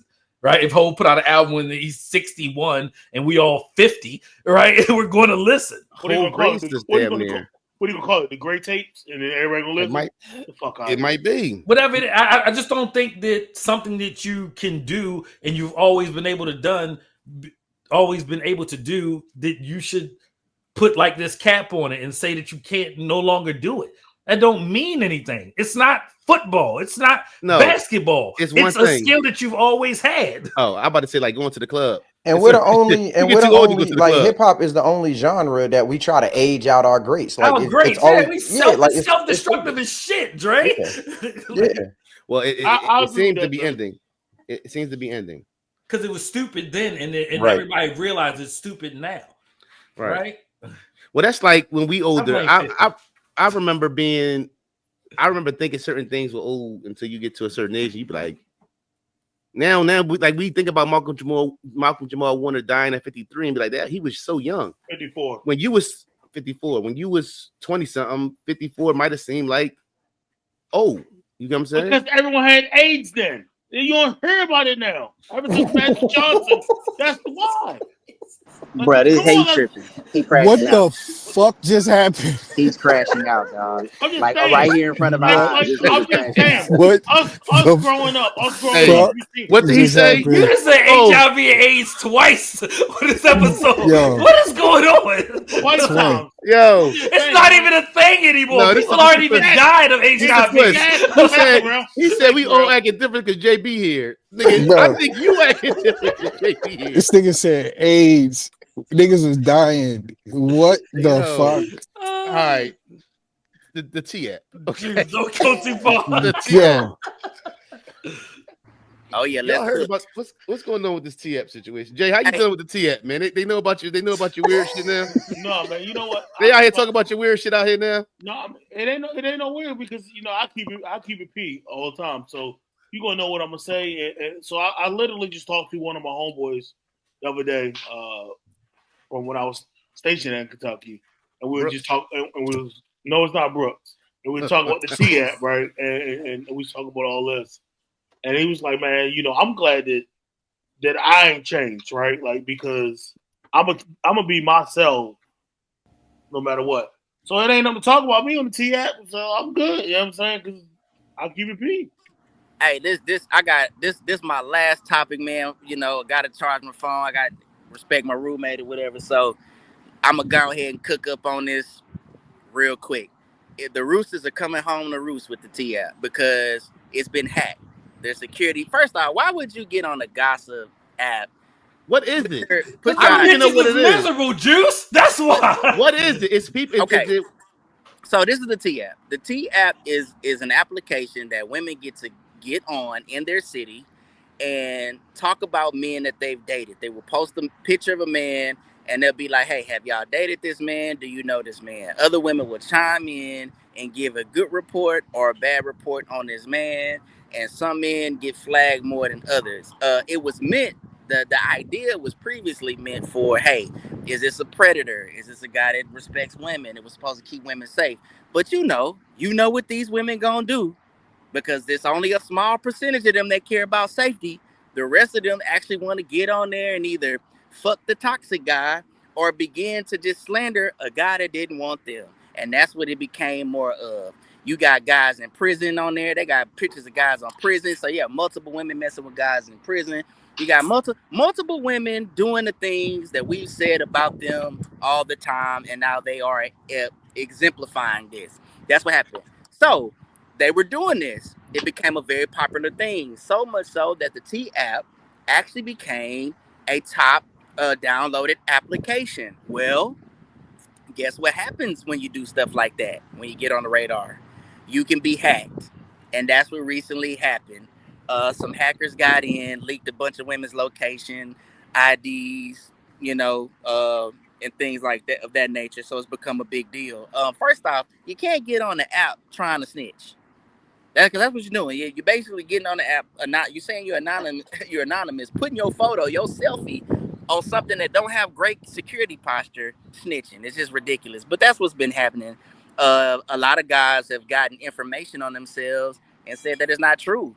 that a lot of women are just, slandering them, which we know they'll do that. This is all I'm gonna say about the T-App. Lastly, to the ladies, this is especially for the ladies. Ladies, don't y'all know when y'all talk to y'all homegirls about how much you hate a man that your other homegirl is gonna want to sleep with him? Do y'all not know that? Quit. Do y'all not know that you can advertise? You can a man can smash one girl in a group, and she can advertise to the other women in the group, and that man can smash. No matter how bad you've talked about that man, and there are comments coming out where women are saying that the T app is looking like a menu. So you got women going in there actually DMing guys. They're actually DMing the that guys they wasn't checking for before because they- of what the other chicks got to say. I see that play. I seen that play. I see as much as it. First of all, this is from what I gather and what I hear. This is coming woman to woman online. Right. You know that the chick who sit back here act like she's coming to you because she's trying to put you on game, but it's really some hate and shit. This is just this on the app. Is what I see. And then also I gotta say this, and I gotta go. I'm gonna leave y'all with this because it's been a great episode. I gotta say this too. Hey y'all, men and women that are adults, consenting adults. If your shit ain't abuse related, I'm talking to you. I'm talking about just consenting shit. What happened to taking shit to the grave? Can we take some shit to the grave? Does everything have to be online? Do we have to talk about everything that we got going on? Can I have fucked you in the back of my car on the side street somewhere and nobody ever know about it? Can we just keep it like that? Hey, I accidentally put a baby in you, and well, we not having no baby. Can we just not tell nobody? Can we just take that to the grave? Hey, make taking shit to the grave I think again. Bring back shame. We gotta bring back shame. They started man. the Barbara this Shirley goddamn app. Like, bitch, get the fuck out of here. Woman's a woman, face ass bitch. Right. Get the fuck out of here. Like, this shit stupid. Hey, Dre. He's singing again. whenever he can sing. But anyways, hey, I gotta go, y'all. Love y'all. All right, love you, Juice. All right, bro. Yeah. Well, that shit got hacked like what's that one app that got hacked? I bet the hacker was a man. Ashley Madison. And it's my twist too, though. Can't people change? Like maybe the guy wasn't 5 years ago. I'm not that guy, and maybe hold on. Maybe you didn't bring that out of me. Maybe you made me like. Where's the responsibility in? Or maybe we just the way you were. Let's just talk shit. Men cheat. Women cheat. People cheat. It's like two things. It might not even be cheating. Fucking monogamous. It's like beavers. Beavers are monogamous. It might not even be cheating, though. If I met you, you was a go, and I didn't call you again. That's what it was. That's what you was. Or that don't make me a bad guy. You miserable we just didn't connect. Like some people just don't connect. Like we don't get along. Like this was not a great thing. No, because it'd be like I just seen a post or something where it was like it was a guy who's putting a kid in the car, and it was two women, and one was like, "Wow, he wasn't like that with me." Oh, I saw that. You get what I'm saying? It'd be like, "Yo, honest, no, I'm gonna take it a little left, right?" People tell me, "Oh." I had the whole astronomy, right, with the signs and all that. Astrology. I asked the question. Okay, astrology. You gotta look that shit up before you say shit around Jake. I don't even care because at the end of the day, I'm gonna let JB off the leash, and he ain't gonna say shit the rest of the episode. Let's go. So, but people get into the whole, so I'm a Gemini, and they'd be like, "Oh well, you're a Gemini, so you're," and I tell, yes, I'm two sides, and it depends on you which side you meet. My mother-in-law will tell you I'm the greatest. You can't say nothing wrong about me. It's people that say I'm an asshole, and there's nothing positive about me. It depends on you. About you like you're a Gemini, so right? So, but it depends. Well, you know me, but it depends on you what you meet. Yeah. If you get that side of me, that's what you brought out of me. So, end of the day, if you were sweet for it and you let it be known and it was a go, then no, I didn't wife you. That don't mean I'm not going to wife somebody, but you wasn't wifing material in that space. Have y'all seen that? I don't know if it was a post or it was across social media where the girl comes out and was like, "Hey, before we go on this date, I need you to send cash at me or give me money for my kids." And he was like, "I just met you, like you think I'm gonna take care of your kids too?" And she was like, that. And like, And she was like, no. Like, he was like, you know what? This ain't gonna be it.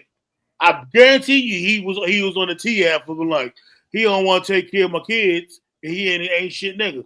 It just don't. You just don't match. Some people is oil and vinegar.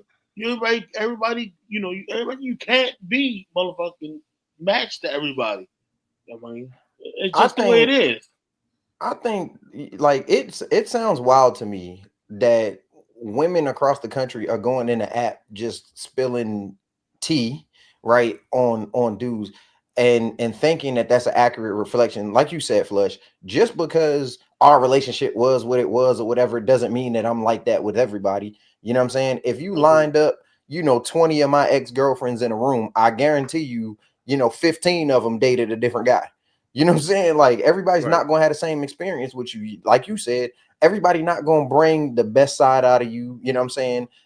Some people are going to bring it's going to be a more toxic energy. It just kind of is what it is. So like, what is the point in going in here and you say, oh, you spilling, you know what I'm saying, people's dirty laundry and thinking that's supposed to, say or justify who they are today. I'm not the same person I was when I was 22 years old. Right. So if we dated when I was 21, 22 years old, yeah, I probably got a long list of toxic shit that I did. My shit probably look crazy back in you the know days. what I'm saying? Like Neep at 24. Oh yeah. my God. Yeah. Ain't no telling what they got to say about me. That don't make me at 43 that same person.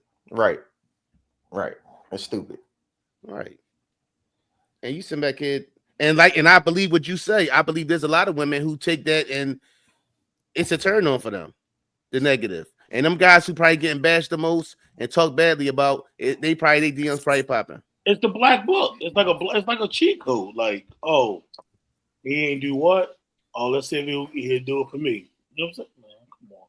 Then the other thing is, like, did they really think that this was going to be secure? Like, how hard is it for a person to just lie and make a profile saying that they're a woman and jumping on the T app? Like, how hard would that be? So, like, did y'all really think this was going to be a secret and y'all was just going to be able to keep it amongst yourselves? Like, that don't even make sense. Talk too fucking much. No disrespect. Talk too fucking much. This was a woman ass idea. That's all. It wasn't well thought out. No disrespect to myself. You know what I mean? And like this, and I want to say this, like with the Dre said, what Flush and Dre said. Same shit with parenting.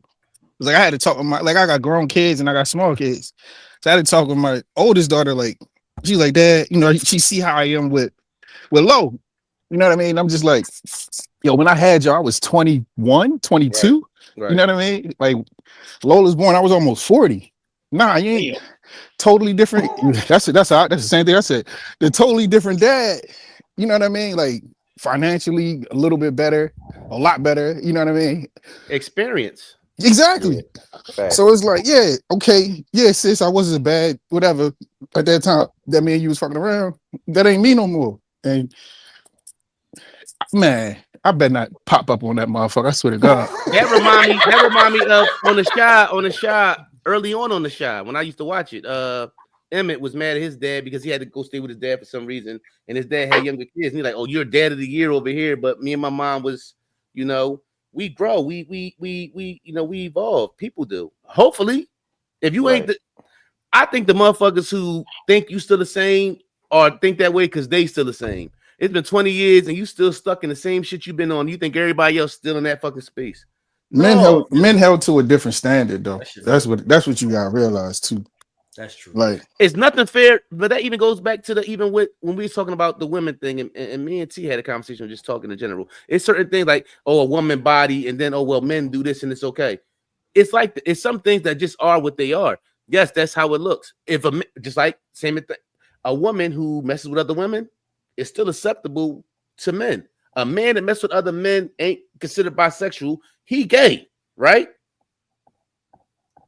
That's just the difference. Women are able to do that, and it's okay, and it works, and they're not judged in that space as if a man does that. So, are there things that women have to deal with that are looked at a certain way that men don't get the same judgment to? Yes, and there also are things that men, if a man don't defend you, or it's certain things that if a man don't do it, it look crazy, and that's just life. You know bro, like you listen to Dead Mama, right?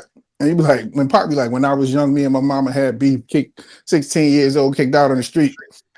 She was getting high, no disrespect to offending, She was smoking crack. She had him in prison.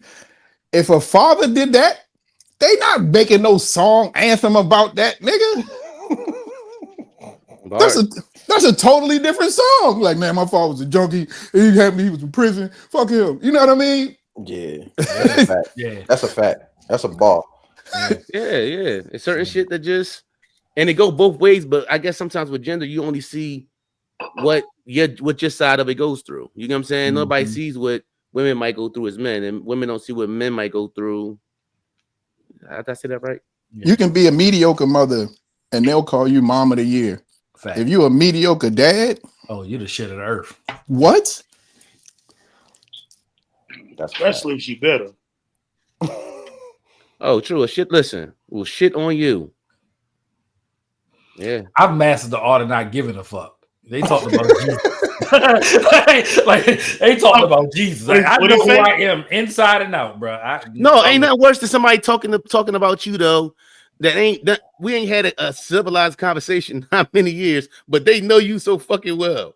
Oh right. Yeah, he's this and he's that, and like I'm not even. Bro, I talked to my baby moms twice in the past probably 15 years.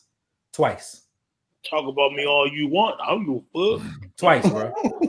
Twice in the past 15 years. That's what Bernie said? Indeed. Nah. All right. Peep the Blitz. Boom. Damn, when I said we was gonna start, we was gonna start with Joe Budden to the 20 million. Just start. Joe Budden. Yeah. Joe Budden. They saying Joe. Joe Budden. Joe Budden. Alchemy and algorithm and Joe Buttons. I can't even live, yo. I can't even live. Hey, I'm gonna let him rock though. And plus, this wasn't me. Dre started laughing first. I see you, Dre. So you gonna snitch? Hell yeah. And that's that YN shit. I'm little brother. That's that YN shit. That's crazy. You gonna tell mommy? See, I'm gonna tell mommy ass. Joe Budden to make $20 million this year, at least $20 million. I'm hearing that might be lowballing it. Pause. I think it's a beautiful thing to see somebody. I ain't gonna hold you. I wasn't a Joe Budden music fan like that. Though I respect him as an MC, he dope. I think Iceberg put me onto the podcast. I've seen the podcast grow. I've seen him do it in a way where a lot of people aren't doing it. He's not taking the besides, well, he got the what's the sports shit they got? The sports betting shit they got. Prospects. But for the most part, we've seen him do it without that, without being under the umbrella of a company. I think it's respectable. I think it's dope. You like to see the underdog win. So I mean, much respect to the success of that podcast and what they got going on. No, it's definitely dope. I know my bad, Ro. No, go ahead. Again, just like you, Flush, I'm not a big fan. I can't tell you 5 songs besides "Pump It Up" from Joe. I'm not that bad. I'm not that bad. Just being honest with you, you know, because Joe Budden just don't do it for me. So, but yeah. So what the fuck is you saying, Jay? I'm just saying, like, congratulations. Like, yeah. Okay. Man, bro. I'm probably the biggest Joe Budden fan, like, of the music and the pod that I know.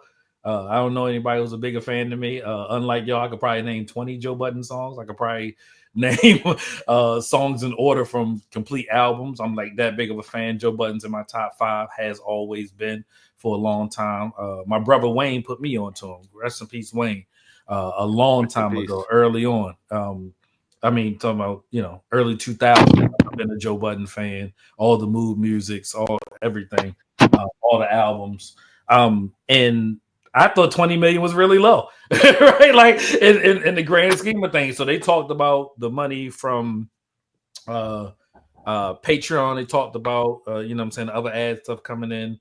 And it just all kind of made sense to me, man. So congratulations to them. They definitely gave the people a narrative to go out there and run with. It was all over social media all week. The JBTV community put up how much is every member getting when they said 1.5 million in expenses, and they only divided that amongst the staff that's there. They forgot about the camera people. They forgot about man. But they included in that? It said production staff and on air talent. He spends 1.5 million. but everybody just took the 1.5 million and divided it over the cast. Like I said, they didn't talk about Erickson, they didn't talk about Keith, they didn't talk about Corey, Savon, and Tanner. They didn't talk about any of those people who are all being paid.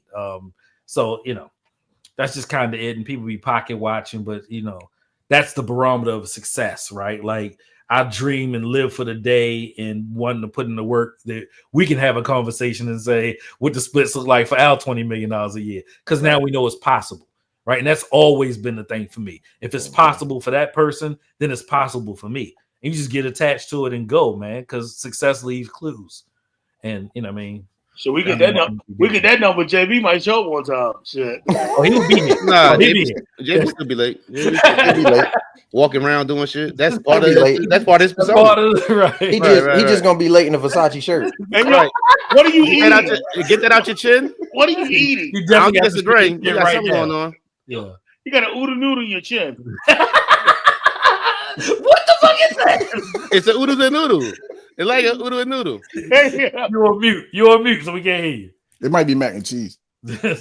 What? Some cheesy mac and cheese. Yo, what? You good? Yeah, you good. We straight. Hey, get out the way. That light in my way. Go ahead, Yeah. Yeah, I mean, for me, you know what I'm saying? I look at it the way that Rel looks at it. You know what I'm saying? Joe Budden getting 20 million gives me hope that one day, you know what I'm saying, we'll be sitting there, you know what I'm saying, having those types of conversations. So shout out to him. You know what I'm saying? Congratulations. All right. Dahntay Jones wiping shit on the wall. It's fucking wild. Did y'all see it? Dahntay Jones. He digs in his ass. He's at an elevator. Hey, digs in his ass. Flush, you ruined his name like 6 times a day. His name ain't Dahntay Jones? And that was actually the worst time. What's the nigga name? Dahntay. Oh, his mama should have spelled it that way. What the fuck is going on? I thought his name was Dahntay Jones too. No, it's Dahntay. It's Dahntay. But yeah, you went Dahani. Listen, you took the T out. You took the T out. But go ahead. Fuck that nigga. Fuck that nigga. First off. Pause. You a nasty nigga. First off, you need to invest in some dude wipes. Facts. You might not have that issue if you they got the individual packs too. Right. If you had the dude wipes on deck. I got a travel pack. Right, that's what I'm saying. Travel. Secondly, who did you piss off? Because this is like at a hotel or something. So somebody really went out their way to expose you and your nastiness. Wait, I'm so confused. What happened? For real? Yeah, I don't know what happened. What happened? What y'all talking about? Dahntay Jones was walking down the hallway of a hotel, reaching the crack of his No, ass. he had the elevator. I think it's at the elevator. At a hotel. Right. Okay. Reached in the crack of his ass, reached down there and grabbed some gold, looked at it, and then wiped that shit. No, he smelt it too. Thanks. What? And then wiped it on the wall. That nigga named Dahntay. That's why the nigga named Dahntay. Right. You call him Dahntay? You call him Dahntay? I call him Dahntay. Yo. That was crazy. Listen. I know his name is Dahntay Jones. That's the bad part. I remember his name being Dahntay Jones. Look, maybe like have y'all really not seen this? Bro, no, I have not seen it. Oh, I have not. It's a video. I have a cleansed algorithm. All right, Yeah, my algorithm. Me too. Hey, Dre. Me too, Dre. Me You too. didn't send it to the group, bro? I thought I did. I don't know. Who knows? I want to know what hotel it was because I don't think they said it. It might as well have been a guy with LaQuinta. You had to piss them folks off for them to put that out. No, you didn't. No, that's nasty. First of all, it is nasty. Nobody said, "Oh shit, this is Dahntay Jones. Let me go ahead and not put this out." The person behind the camera probably said, "Look at this nasty motherfucker," and just put it out there. And then the world says, "Hey, that's Dahntay Jones. Player Dahntay Jones." That's Dahntay, man. Bro, Yeah, he definitely dug in his butt, Ooh. sniffed it, and then started wiping it on the wall. And I think he took the stairs after that. Your hand's still shitty though. Right. For sure. That's fecal matter. Bro, what? Bro. Dre Phillips Smith. I don't know. I don't even want to see the video. You know how kids wipe boogers and shit under the table, under the desk? I do not. The joint is Dahntay Jones caught smearing after sniffing butt and disgusting act on camera. What happened, buddy? What's wrong with him? He needs who new recorded wipes. it? Jesus. D-Wipes ain't gonna sponsor his ass now. Literally. What's D-Wipes? What's that? Huh? What? Hold on, stop. Wait. What? No, you out here raw. You out here raw. You out here raw diggity out here. I don't know what that is. For real? They like baby wipes for men. Yeah. Oh, okay. Yeah. Hold on, I just bought a fresh 3-pack. I put one large and shit, Paul. Yeah, I put one that got the cool mint. I don't like the cocoa butter. That's big guy. That's big guy shit. Y'all thighs. No, that's regular. You hold on. You raw toilet paper? You still out here toilet paper? Just y'all thighs. No, I go. If I make that happen, I'm getting in the shower. Every time. Every time. JB, you are lying on podcast. I'm not. No. Ain't no way. We're not gonna do this. We're not gonna do this. You told me I was lying on podcast. Ain't no way. Every time you take a shit. Every time you take a shit, you go to the bathroom. Yeah. Yes. Your life's too busy for that, JB. You can't even make the podcast. You know what? That lets us know where we stand in your situation. Yeah, that's crazy. I find it hard to believe. So if you head out the door, you ain't never been at the car or headed to the car, and be like, damn. Hey, I gotta take a shit real quick. Hey, if y'all watching this podcast, please sponsor us. JB needs a bidet or something. Like, this is crazy. JB, that's hard. So you stop and take a shower. Do you put new drawers on too? I'm just asking. Fuck it, we here. I've been bideting since COVID. It's the greatest thing that's ever come into my life. And when I am out moving and shaking and about, I have dew wipes, the big pack in my backpack, and I also have the individual joints that I travel with, and they are part of my everyday hand sanitizer. Too quiet, JB. Every time you take a shit, he's taking a shit now. That's what he's doing. No, I'm saying if like most of the time. Okay, I'm a home. No, but I'm gonna keep it. He comes back in with it really looking like he's sitting down taking a shit. I gotta go. You ain't gotta go I'm a home. No, I'm a home shitter. Like if I'm home, I don't really go nowhere else. So I'm getting in the shower. I used to back in the day when I used to live outside. Like I used to be a part of the nightlife. Yeah, you know, you about to go out. Yeah, like let me take this shit before I get outside. Yeah, you don't want to get outside. And I'm like that with everything I do, bro. Right. Like my fear is having to use the bathroom going to Ravens Stadium on Sunday. Oh my God! Yeah, I would. Like, that's it. I would leave. Yeah, right. And you can't come back in. Like you just got to commit the.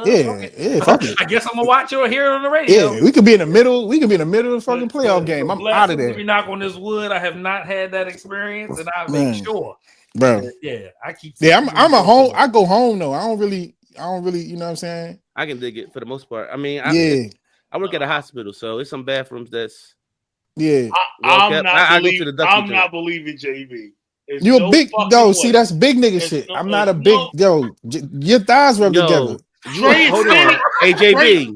No, Jay, because hold on. Not a big JB nigga. was borderline big nigga shit though. You was almost a big nigga. Now you I was. Slimmer. Yeah, I got lost a little weight. Big niggas though. I was. You took 2 shots of Ozempic. Now you skinny and shit. Get the fuck out of here. I did my shit. Nigga, you know I did my shit the old fashioned way, nigga.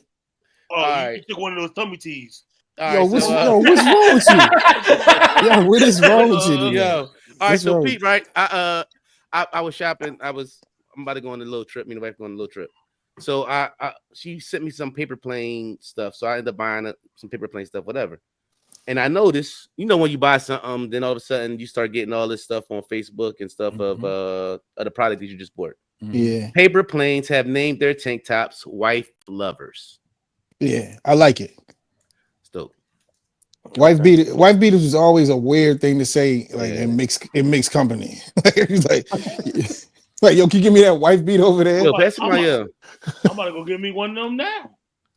A wife lover? No. All right, Clarissa Shields.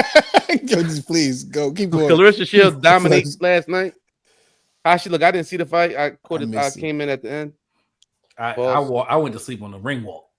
Like I was out. I mean, yo, if she don't take she is so corny. Like she don't got no style, like no fly. Yeah, she can box her ass off, but like as a woman, her like Maybe it's Don't have no sex appeal. Right, like you can be like what's the little joint that she be talking crazy to? Oh, wait, no. Serrano. She'll be talking crazy, Amanda. No, the little light skin joint, brown skin joint who fought other night? Alicia Baumgartner. She got a little. She's strong, yeah, but she still will look feminine. Right. She tried, but Clarissa don't got no. Yeah, she don't got no gravitas at all. Good word. You said it correctly. Damn. Yeah, I would have fucked that all the way up. You say gravitate. She ain't got no gravitate. She ain't got no gravitate. You know that she got no gravitate. Gravitas. That she got the Gravitas. That she got the papoose tattoo. Papoose tattoo. I see it. I heard that. Did y'all see that? Yeah. Pap knocking the snot out there. Ain't no way. That's all he did to make sense. He giving out that hurt. I got her by 18 years. Is that my math? Pap doing some shit that Pap older than us. Pap older than us, right? Yeah, Pap doing some shit she ain't never experienced in her life. And she was 30, right? Right. Yeah, she like 20. I see. Listen, Pap got her open like Moss on the fly route. Dog. It's like if Jordan teaching a young nigga the footwork, you know what I'm saying? It's like, bro, this what you was doing? Yeah, watch this, nigga. She got the 1 foot pirouette fadeaway. She got the Pap tattoo, Pap. Listen. Yeah. She'll be pregnant by this year. She been talking. Well, I think she should get the Ali fight. Nah, she can't. That'll fuck up her career. A baby at 47 is insane. He's out of his mind. He's out of his mind. Got grown kids. Insane. Right. He's out of his mind. Hustling backwards. Fuck dog. That's how I feel. No, you know what? He probably gonna do it like Nelly did Ashanti. Nelly said, "Bro, I'm not waking up. Right. I'm not changing no diapers. I ain't feeding no. I'm not doing nothing." They got the nanny. They got the nanny and shit. He said, "I get you 6 nannies." Yeah, nigga. If I can afford it, I ain't gotta do it. Yeah, what? She get that Layla Ali fight. She buy the nanny. What's after that? What you mean? Well, you said it's a couple fights you wanted to see, Dre, with Clarissa, but ain't too much. She ain't really got nobody else to fight. Nah. Right now, like she getting to the point where she gonna have to beat up on cab drivers and that's what I'm saying. Like everybody else gonna be like, she gonna A&R Pep motherfuckers. She gonna A&R Pep new EP. Layla and Remy the best fight she can make right now, which is sad. Crazy. I kind of want that Remy fight before the Layla. Bro, she would beat Remy so bad, bro. Yeah, she would. Look, you know, Remy gonna pull a pocket knife out of. We would all pay to watch a box cutter or something. I would pay twice. I would pay twice. If I'm Clarissa, y'all better check her for everything. How you gonna pay twice for that, but you ain't gonna buy no damn dude wipes? Bro, Jay again. I'm gonna do your thighs rub together. That's all I'm saying. The fact that you asked me that question is wild. Maybe, but I didn't know what do wipe was until I'm not, and it's not even. You know what I'm gonna say? It's not big nigga shit. I didn't know. I'm a home shitter. I shit at home and I get in the shower. So you've never used a baby wipe? Like I work. No, life? What is wrong with you? No. What is wrong with you? I'm 30 and I've used a baby wipe since I was 18. I have not used a baby wipe other than my bidet, which is if baby wipes are available, I'm going with a baby wipe over toilet tissue. That's the last time I used a baby wipe. Why would you put her on TV? Like your wife is going to be pissed at you for doing it. What? She came and did that. No, that's her. Like he didn't do anything. She grabbed my phone. She grabbed my phone. You let her do it. Yo, you know Lola. I know. You didn't have a choice. That's my buddy right there. Yeah, what are you talking about? You know her. Ain't nothing. So NBA on NBC have MJ, Melo, Jamal Crawford, and Vince. My main question is who's Ernie? Who's that? You can have all them people, but if you don't got the right person, nobody. They don't have. No one's Ernie but Ernie. They can't. Nobody can replicate that energy that those three have, and they keep more than 3. It's 4. Yeah, it's 4. Like they keep trying to do it, and it's just not the same. Like, no. Oh, you talking about as far as TNT? What I'm speaking to is you have the basketball players, but you have to have somebody who's there to Bro, we won't know until we see the A mic to Right. facilitate. Right. You know who would have been But at the end good? of the day, it don't until you can have those guys. It don't mean nothing until we know who's the one setting everything up. You know who would have been good, but did Monday Night Football that one season. That was terrible. It was terrible. It was horrible. Exactly. Tony Flush. You know who would be good though, but they don't. They burn so many bridges with him. He don't fuck with none of the major networks. Rich Eisen.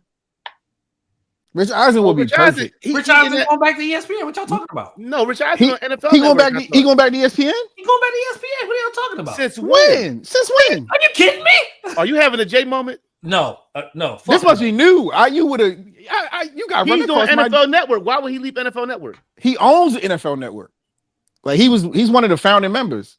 Yes, Rich Eisen is returning back to ESPN starting September 2nd. The Rich Eisen that's will crazy. on ESPN Radio from noon to 3 p.m. You said ESPN Radio on Disney talking about the podcast. And the Rich Eisen show is going back to ESPN. Who gives a fuck what y'all talking about? He gonna be on TV. Nothing to do with what we talking about. Nah, they gonna put him out. You can't possibly believe unless that he's gonna be on TV. He's gonna be on TV. NFL Network. It's gonna be on ESPN. Yeah. He gonna be on TV. 2nd. He gonna be on TV. He just did a video last. I watch Rich Eisen when I'm in the shower. That's all. I love Rich Eisen. I love Rich Eisen. A lot of information we don't need. That's the wild ass statement. Also, why are you watching Rich Eisen in the shower? I don't know. How long is your shower? With a dude white. Why are you watching Rich Eisen with a dude white in the shower? That was a wild ass statement and a play. Right? It was a wild statement and a shower. I got a good question. 15 minutes. Okay, cool. Speaking of shower, never mind. Yeah. Wait, what? Okay, so hold on. You said his show is moving to ESPN, so you think he's leaving NFL Network? I don't think he's leaving. He own that shit. Y'all know ESPN and Disney is trying to buy NFL Network. Y'all aware of that? Yes. That is actually in the talks. So if that's in the talks, because they trying to buy Sunday. They trying to get network if it's ESPN. They trying to buy the Sunday ticket. They trying to buy the Sunday ticket, so the Sunday ticket is going to be a part of that ESPN Hulu package. Because everybody was mad how the YouTube the YouTube rollout wasn't what they thought it was, and they lost so much. They lost so much money. Complicated to access. Yeah. So, but the NFL Network would still be the NFL. Even though the platform was cool though. Like if you when you watched it, how the split screens and all that, it was cool. I'm a red zone guy. Yeah, I'm red zone. I'm red zone 1 to 7. ESPN realized like, bro, we going to just spend the money, and they got to. All right, so how we get there? All right, so basically moving to streaming services. I mean, so how you feel about MJ and all that on NBA? We don't know. Right? Yeah, we don't know. I don't. So I'm it's hearing too early to tell. I've heard different things. So I've heard MJ's not going to be live commentating on games. He's just color commentating, right?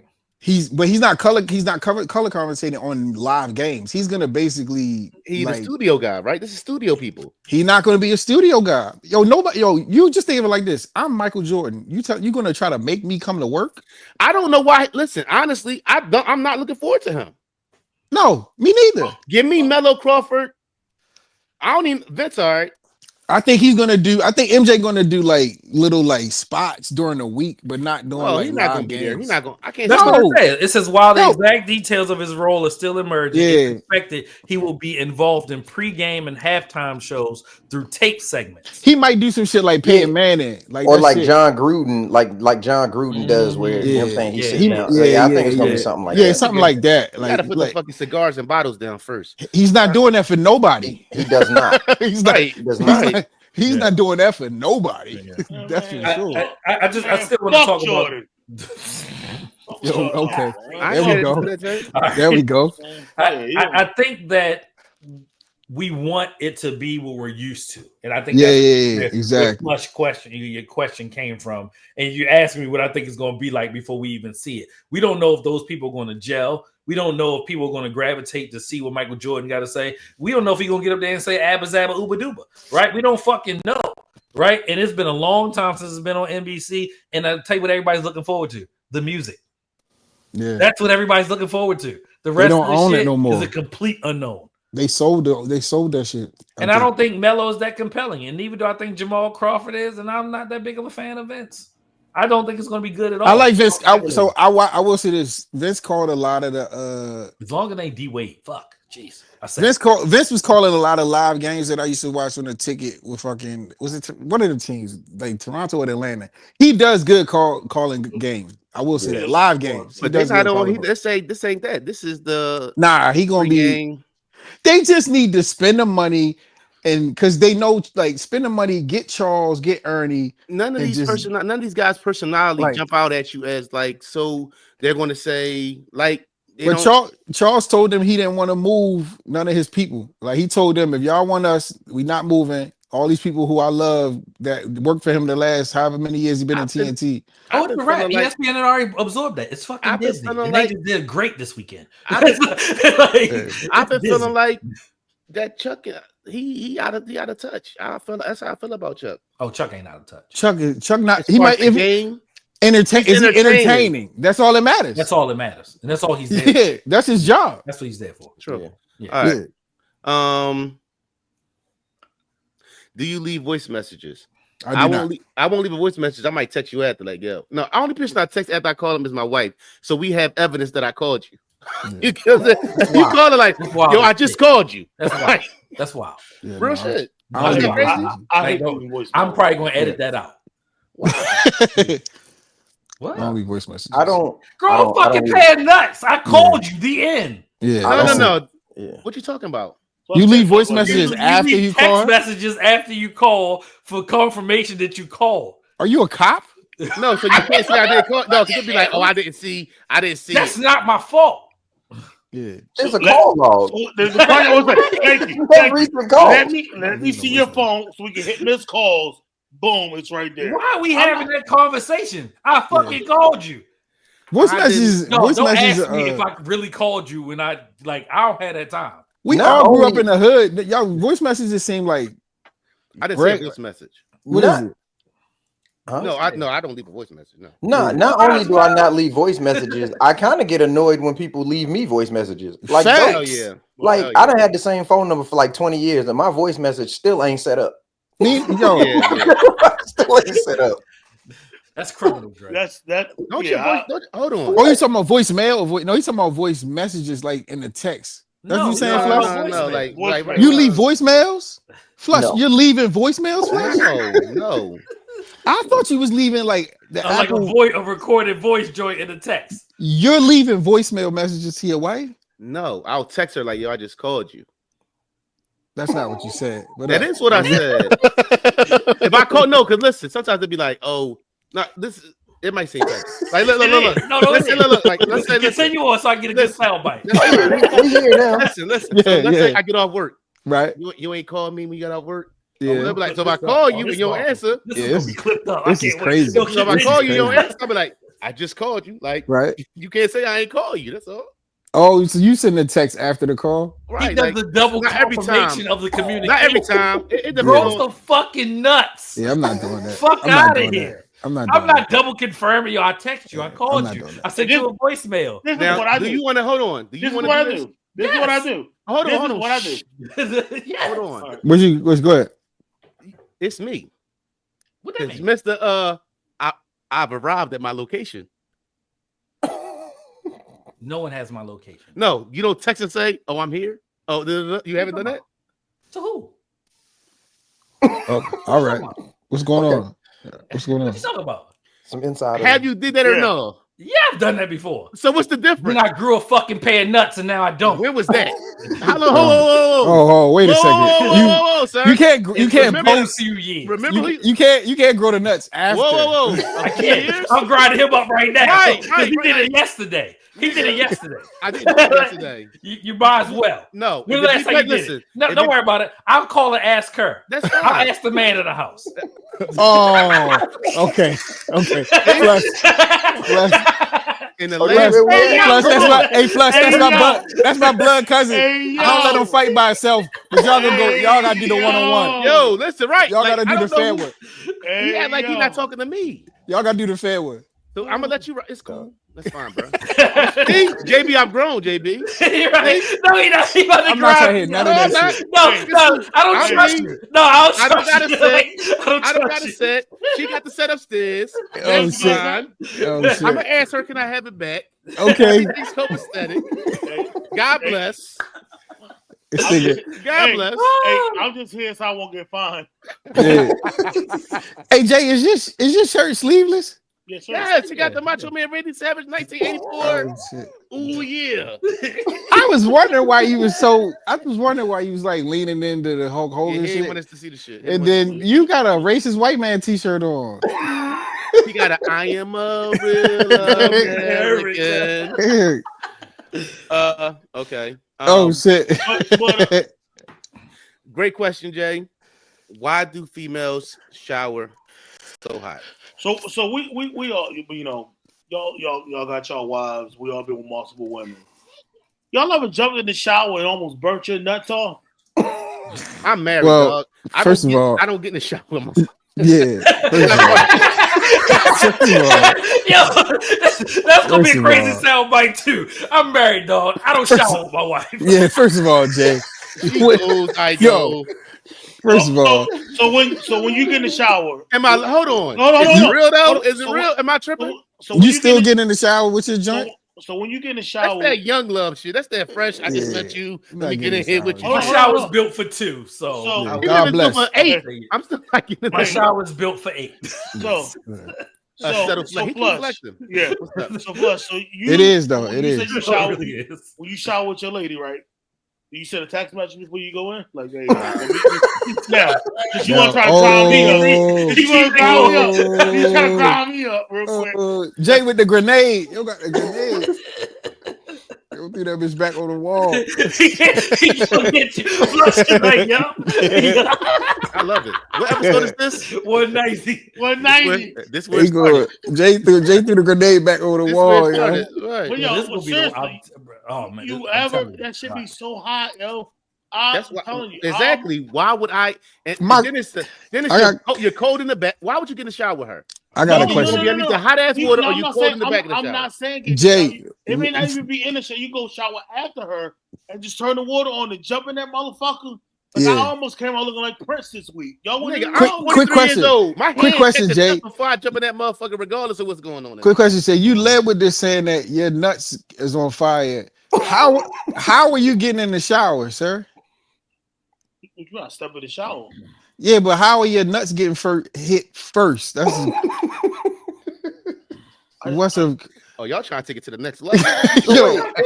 I'm so confused. Before you are you backing in? Are you backing into the shower? Like, are you fucking? Are you getting in the shower? So what I'm doing? This is what I'm doing. Are you? I just want to know. Are you taking over the shower curtain? Are you backing? Are you backing your fucking body into the fucking shower first? Are you a back first shower, nigga? No, like if I get in, if I walk in the shower, right? The shower on, it's cold, and then when it warms up, I only check the temperature. One, and no, two, Jay, you said it. But you said it hits your balls first. That's very explicit. I mean, I thought you backed out the camera. Like, Drake, did you hear that? Drake, did you hear this? Drake, did you hear the same thing I heard? You get in the shower without the hand check? You don't do the hand check for the water? It gets hotter, and I didn't know the shot. The shit get listen, it's your shower. You don't know how your shower goes. Who said it was my shower? Who said it was my shower? Dog, all I'm saying is when I get in the shower, the water comes on for a minimum 5 minutes before I even get in there. And then I got to put the arm in to see what the temperature is, make sure we good. And then we getting in the shower. But she's already in the shower. Jay horny. Oh, okay. Yo. Thank you, sorry, Flush. The reason why his nuts hey, Flush, because he going in with the you close this whole thing for us. He going in like this. Flush. You got his hips all out. Hey, Flush, I was fucked up. Yeah, I was fucked up. JB, that was your married mind. It was your married mind. Yeah, okay. This episode just let me know that my tax bracket isn't high enough for Rel and Dre's because they leave the shower running. I can't do that shit. I'm on well water, baby. Ain't no bills out there on the well water. You ain't nothing about you say well water, but you say listen. I ain't jumping in no cold shower. I ain't jumping in no super hot shower. Listen, that shit work. That cold shower, a motherfucker too. Are you being forced? Are you being forced to shower, Jay? No, he's in the shower with her. That's the twist. You trying to flip it. She was in the shower. This started with after the dude go in the toilet, JB. Then first of all, I think they go in the trash. I'm pretty sure they go in the trash. No, they flushable, dog. They flushable? Yeah. It's 2025. What we doing, JB? No, my mom works for the plumber because she said you ain't supposed to flush. Baby And our wipes grandmom shit. said we can't put the Baby PlayStation on the wipes, TV. We get new developments, cousin. don't turn the electricity on when it's thunderstorming outside. Yeah, don't get on the phone when it's lightning. Right. No, I'm trying to lock this in, Grandma. I'm like, get off my phone. You hear that thunder? Yo, my mother-in-law literally had my kids on that shit like 5 years ago. This happened to the Grandma said, "Don't get the showers rated outside." You put your ass in the shower. I swear to God, it was funny. Yo, glow. I'm about to say GloRilla. That's wild. I gotta stop drinking this motherfucking Jameson. GloRilla has a break-in. Cops come because of the break-in. They find some weed. Well, they smell the weed. They get a warrant. Search the house to find weed. Now she go to jail. That shit ain't wild. That's stupid. Yeah. Anybody going to jail for marijuana in 2025 is stupid. It's anybody. What they trying to say is right. But I've heard when you got a certain amount of money, what am I buying an eighth for? What am I buying a quarter for? They're just trying to say distribution because it's over a certain amount. Old drug laws. Newsflash, everybody, the war on drugs was a failure. Hove did an op-ed about that shit down there 10 years ago. It sucked. It didn't work. It's stupid. That's stupid. Bro, you It's really weed. trying Get the you fuck lock out of people here. up That over shit out, weed. yeah. You motherfuckers are still goddamn selling cigarettes on every goddamn corner, and y'all talking about weed? Right. You're crazy. I can smoke all day, and I'm saying me, but you can smoke all day and don't gotta worry about nothing. But take fucking 17 aspirin, and that's your last headache. Bars. Facts. And the biggest the biggest trouble is still legal. No, you smoke all day. You fucking something up on the grub tip. What you talking? Yeah. Something in that house go get work. Go get. You mean you gonna go put some working on? But the biggest drug of all is still legal. Sugar. Yeah. Oh yeah. True. Yeah. Talk that talk. Talk your talk, King. Yeah.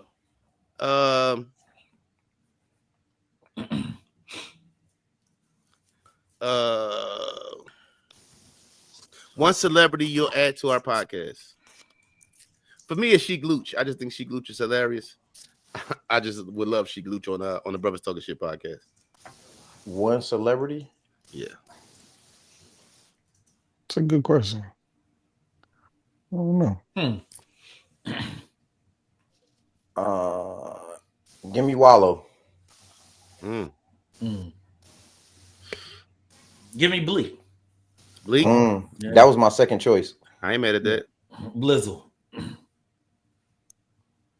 Huh. Give me JB. Like, we don't... That's my nigga. That's my nigga right there. I'm gonna say some shit. I'm gonna say Morgan Freeman. You know what I'm saying? This is Brothas Talkin Sht. No, they're serious. Yeah, yo, cut it after that, yo. For real. This is Brothas Talkin Sht. Can't be trusted. Can't trust a nigga I'm like fucking that. done. I'm fucking done. This nigga, Why Morgan Freeman? he's 90. First of all, this nigga 90 years old. Yo, Morgan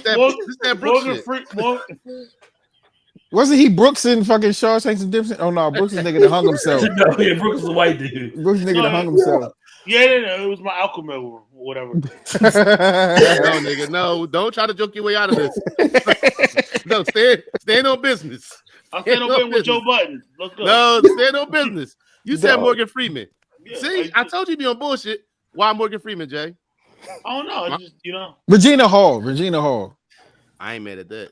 Yeah, cause she actually funny for real. Right, and a woman. Yeah. She actually funny. Yeah. I get a hall pass. I got indefinite hall pass for her though from my old lady. I don't know after this episode, you might not. Nah. All right, what's her name? What's the other joint? Elise Neal. Really? I think she was overrated, yo. What? No, give me the wife off of Bernie Mac. Really? Over at least Neil? Yes. Really? All right, now that reminds me of a question. Oh yeah, you had it on the list. That's what Right. That's Look, what that's made me crazy. think He go to list and don't show up. That should be crazy. I always a good student, bro. I study. All right. What was the question? Women who have aged well. At least Neil. I think Angela Bassett is at the top of that list. She's cold. Definitely. I think she's 70, right? Damn, or close to it. Married to a main man.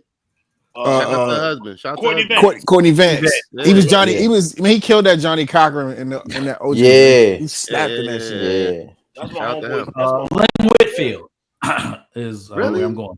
Yeah, I'm good on her. I'm good on her. Nah, I'm good on her. You can have that. What's the I'm good on her. I'm going change that prescription in them glasses. I'm going Sade.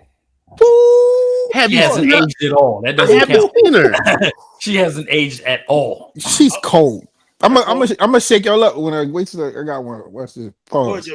Go ahead, Jay. Morgan Freeman. No, I ain't say that's I said Helen Mirren. Old girl. I know that name from the mob joint we was just watching from Mobland. The white lady, the old white lady. Oh hell no! Rumble me right now. Yo, she's not a bad joint for her age. She's not bad. She 80 bad. No, she's 80. No, she's 80. She cold for 80. I'm gonna let. That's the name of this episode. She cold for 80. What the fuck is wrong with him? Where did you go? I'm gonna put an old picture in the chat. No, I don't want to see that shit. I got better things to do about night. I gotta be sleep early tonight. Hey, who you got, Dre? I said Sade. Oh, he said Sade. Hey, who you got, Jay? What was Will's not Will's mom, but his aunt? His aunt. You a wild ass nigga.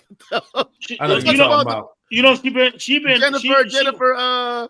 Yes. Yes. She didn't age well, and I'm gonna say for new school, Maya. Oh yeah. But she like also has not aged at all. She like our age though. She like our age. No. She older than that. Nah, Maya not. I don't even think she's 50. Gotta be like almost 50. She gotta be. She's our age. No, we was teenagers when Maya. Well, she was a teenager when shit was Cisco. Yeah, she like 46, 47, 45. Yeah, she our age. October 10th, 1979. Yeah. Oh shit, that's Bree. No, is it? No, Bree is the 14th. Know who hasn't aged well? Damn, that's different. That's a different conversation. Jamie Lee Curtis. Y'all not been watching. Yo, she's 70, Bear. yo. She's the 70, Bear. yo. Oh my god, she ain't getting nothing done. Yeah, she don't get no work. She ain't get no work done. Yeah. Jamie Lee Curtis, like, God, you know who else didn't age well? The mom from Home Alone.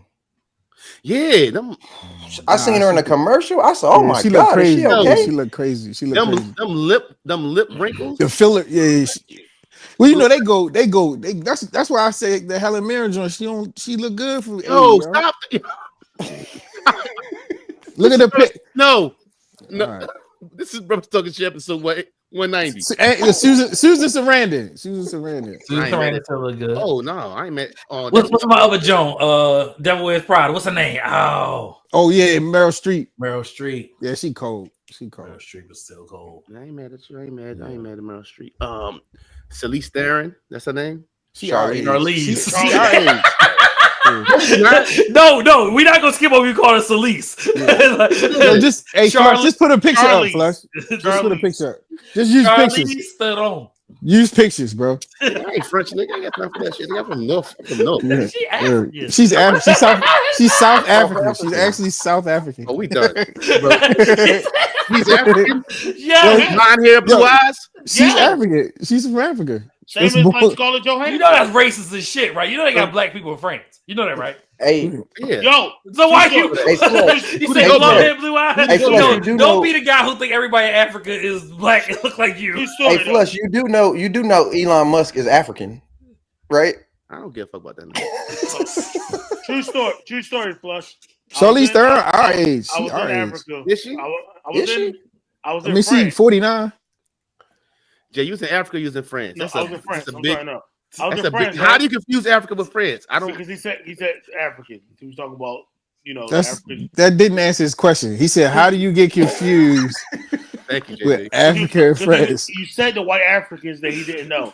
Well, and I was in France, right? Still didn't answer the And- question, but go ahead. Fuck JB, put your hand on your head. Think about something. it. So I hop off the train, and the African dude say, "Yo, what's up, my nigga?" And I got upset, and I didn't know if French black people could say "my nigga" to me, but I left it alone because I didn't want to go to jail there.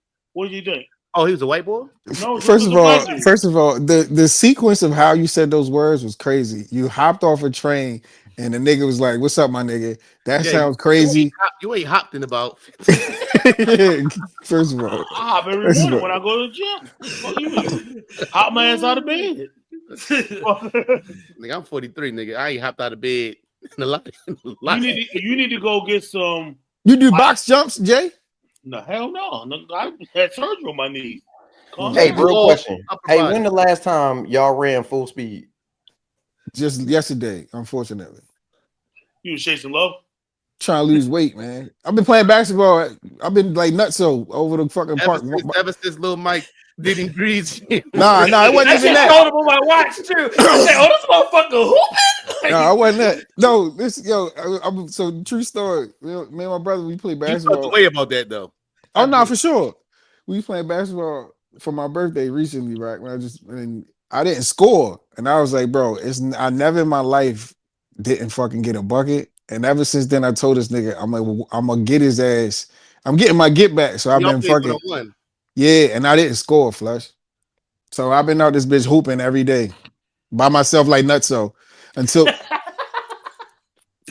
Ask Pete. Matter of fact, I'm gonna Pete screen recording me. I called another day when I was out there, bitch. FaceTime. I say, "Yo, I'm gonna fuck you up when I see you, yo." So you think you're gonna get a bucket now because you play by yourself?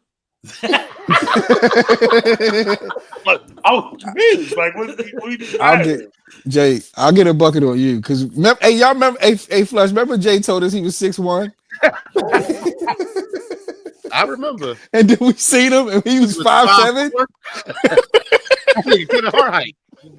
Hey, Dre, this nigga said, this nigga Jay said, episode 190. Oh, no, nigga, look at that space, nigga. Yo, Jay, hey, Dre, we ain't see Jay in person for like at first, right? So we on the, Jay like, yo, I'm 6'1", 2, whatever. We like, you 6'1"? He like, yeah. So we see this nigga at Terrell 40th. Me and Flush like, I said, yo, you're not 6'1", yo. This nigga. Hey, Dre, look at the picture. I ain't never say 6'1". I said 5'13". You said 6'1". I said 5'13". Nigga, you ain't 5'13", nigga. You 5'4", nigga. You 5'5". Yo added 6 inches, yo. Pause. Right, like, what the fuck is that? Yo, 5'5", brown eyes. The dude just died from City High. Y'all talking that shit. He did just pass away. Oh yeah, buddy. That nigga was on what's the show on A&E? He was on Intervention. That shit was sad. Oh yeah, I seen that joint. He was heartbroken. Yeah, it was on Intervention. That's crazy. Yeah, he was fucking heartbroken over the joint. How you can watch Intervention in all these shows and you can't show up one time? Like, this shit is crazy. Yo, AJ. Matter of fact, you know what? You're absolutely right. That's a great question. If I had an answer, I would do it, but I don't. I don't have a comeback. I don't have a comeback. JB sees every movie and every show, but then 4 o'clock, he's like, "Oh, where you at?" And he got the chat memorized. I look at all the notes. I do my homework and everything. And put stuff in there. Like, no, I ain't put nothing in there in a while. I would just be reading. That's a good question. I ain't have a comeback for that one. JB, we missed you, man. For sure, man. You really put the picture of the work in the. So y'all know y'all got flush of trouble right now, right?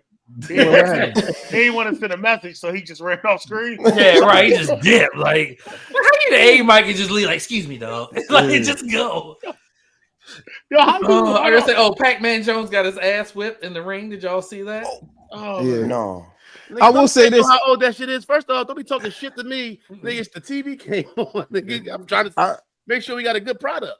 We've seen Pac-Man fight like regular in street fights. I ain't gonna say his hands trash, but boxing, somebody that box and then fighting in the street, 2 different things. Indeed. Yeah, because motherfuckers in the street can just wrestle you. That's all motherfuckers Yeah, like throw we 3 see punches and try to scoop you. Yeah, we seen him I put got in work. something for that We ass. seen him put in work in the street. You know what I'm saying? But he got his ass whooped. But box, man, you get in that motherfucking ring, put them gloves on. Everybody think they can box until the motherfucker who box hit your ass in your face at the same spot 5 times in a Mike row. Tyson blow to the face. Knock your fucking head off. Yeah, nigga. Now I got my balls back, nigga, because I tried to check some shit. Wait, what happened? Give me this shit back. Hey, man, come here, man. Try to balls. about something. You got my balls and shit. Hold up. Yeah. You got my balls in your pocket. Yo went downstairs and got his balls back. I'm crazy. Is she really there? Y'all know he's not talking to nobody, right? That's crazy. Say a lot of big. She right here. Yeah, I heard her. I heard her. You got my balls in your pocket and all this old other shit. He got his phone on speakerphone. Look at you snitching. Look. I don't know what he talking about. That's pawn business. There you go snitching. Look at you. Oh, You just gave him back because you over there snitching. I'm gonna go tell my girl what you said. Give it back. That didn't help. Plus, he just get on me for snitching while Drake. Throw that nigga around, man. Plus, that didn't help your case at all. Y'all gonna say, hey, babe, they said, listen, they said I ain't got no balls, babe. Listen, tell them I got balls. You better hope the first hour of this podcast don't reach your household. No, because why would you do that? We're still recording. We are literally right now. This is Brothas Talkin Sht. 190. We are done. We out of here. All right, love y'all. Yo. Talking shit for the last half hour. JB bring that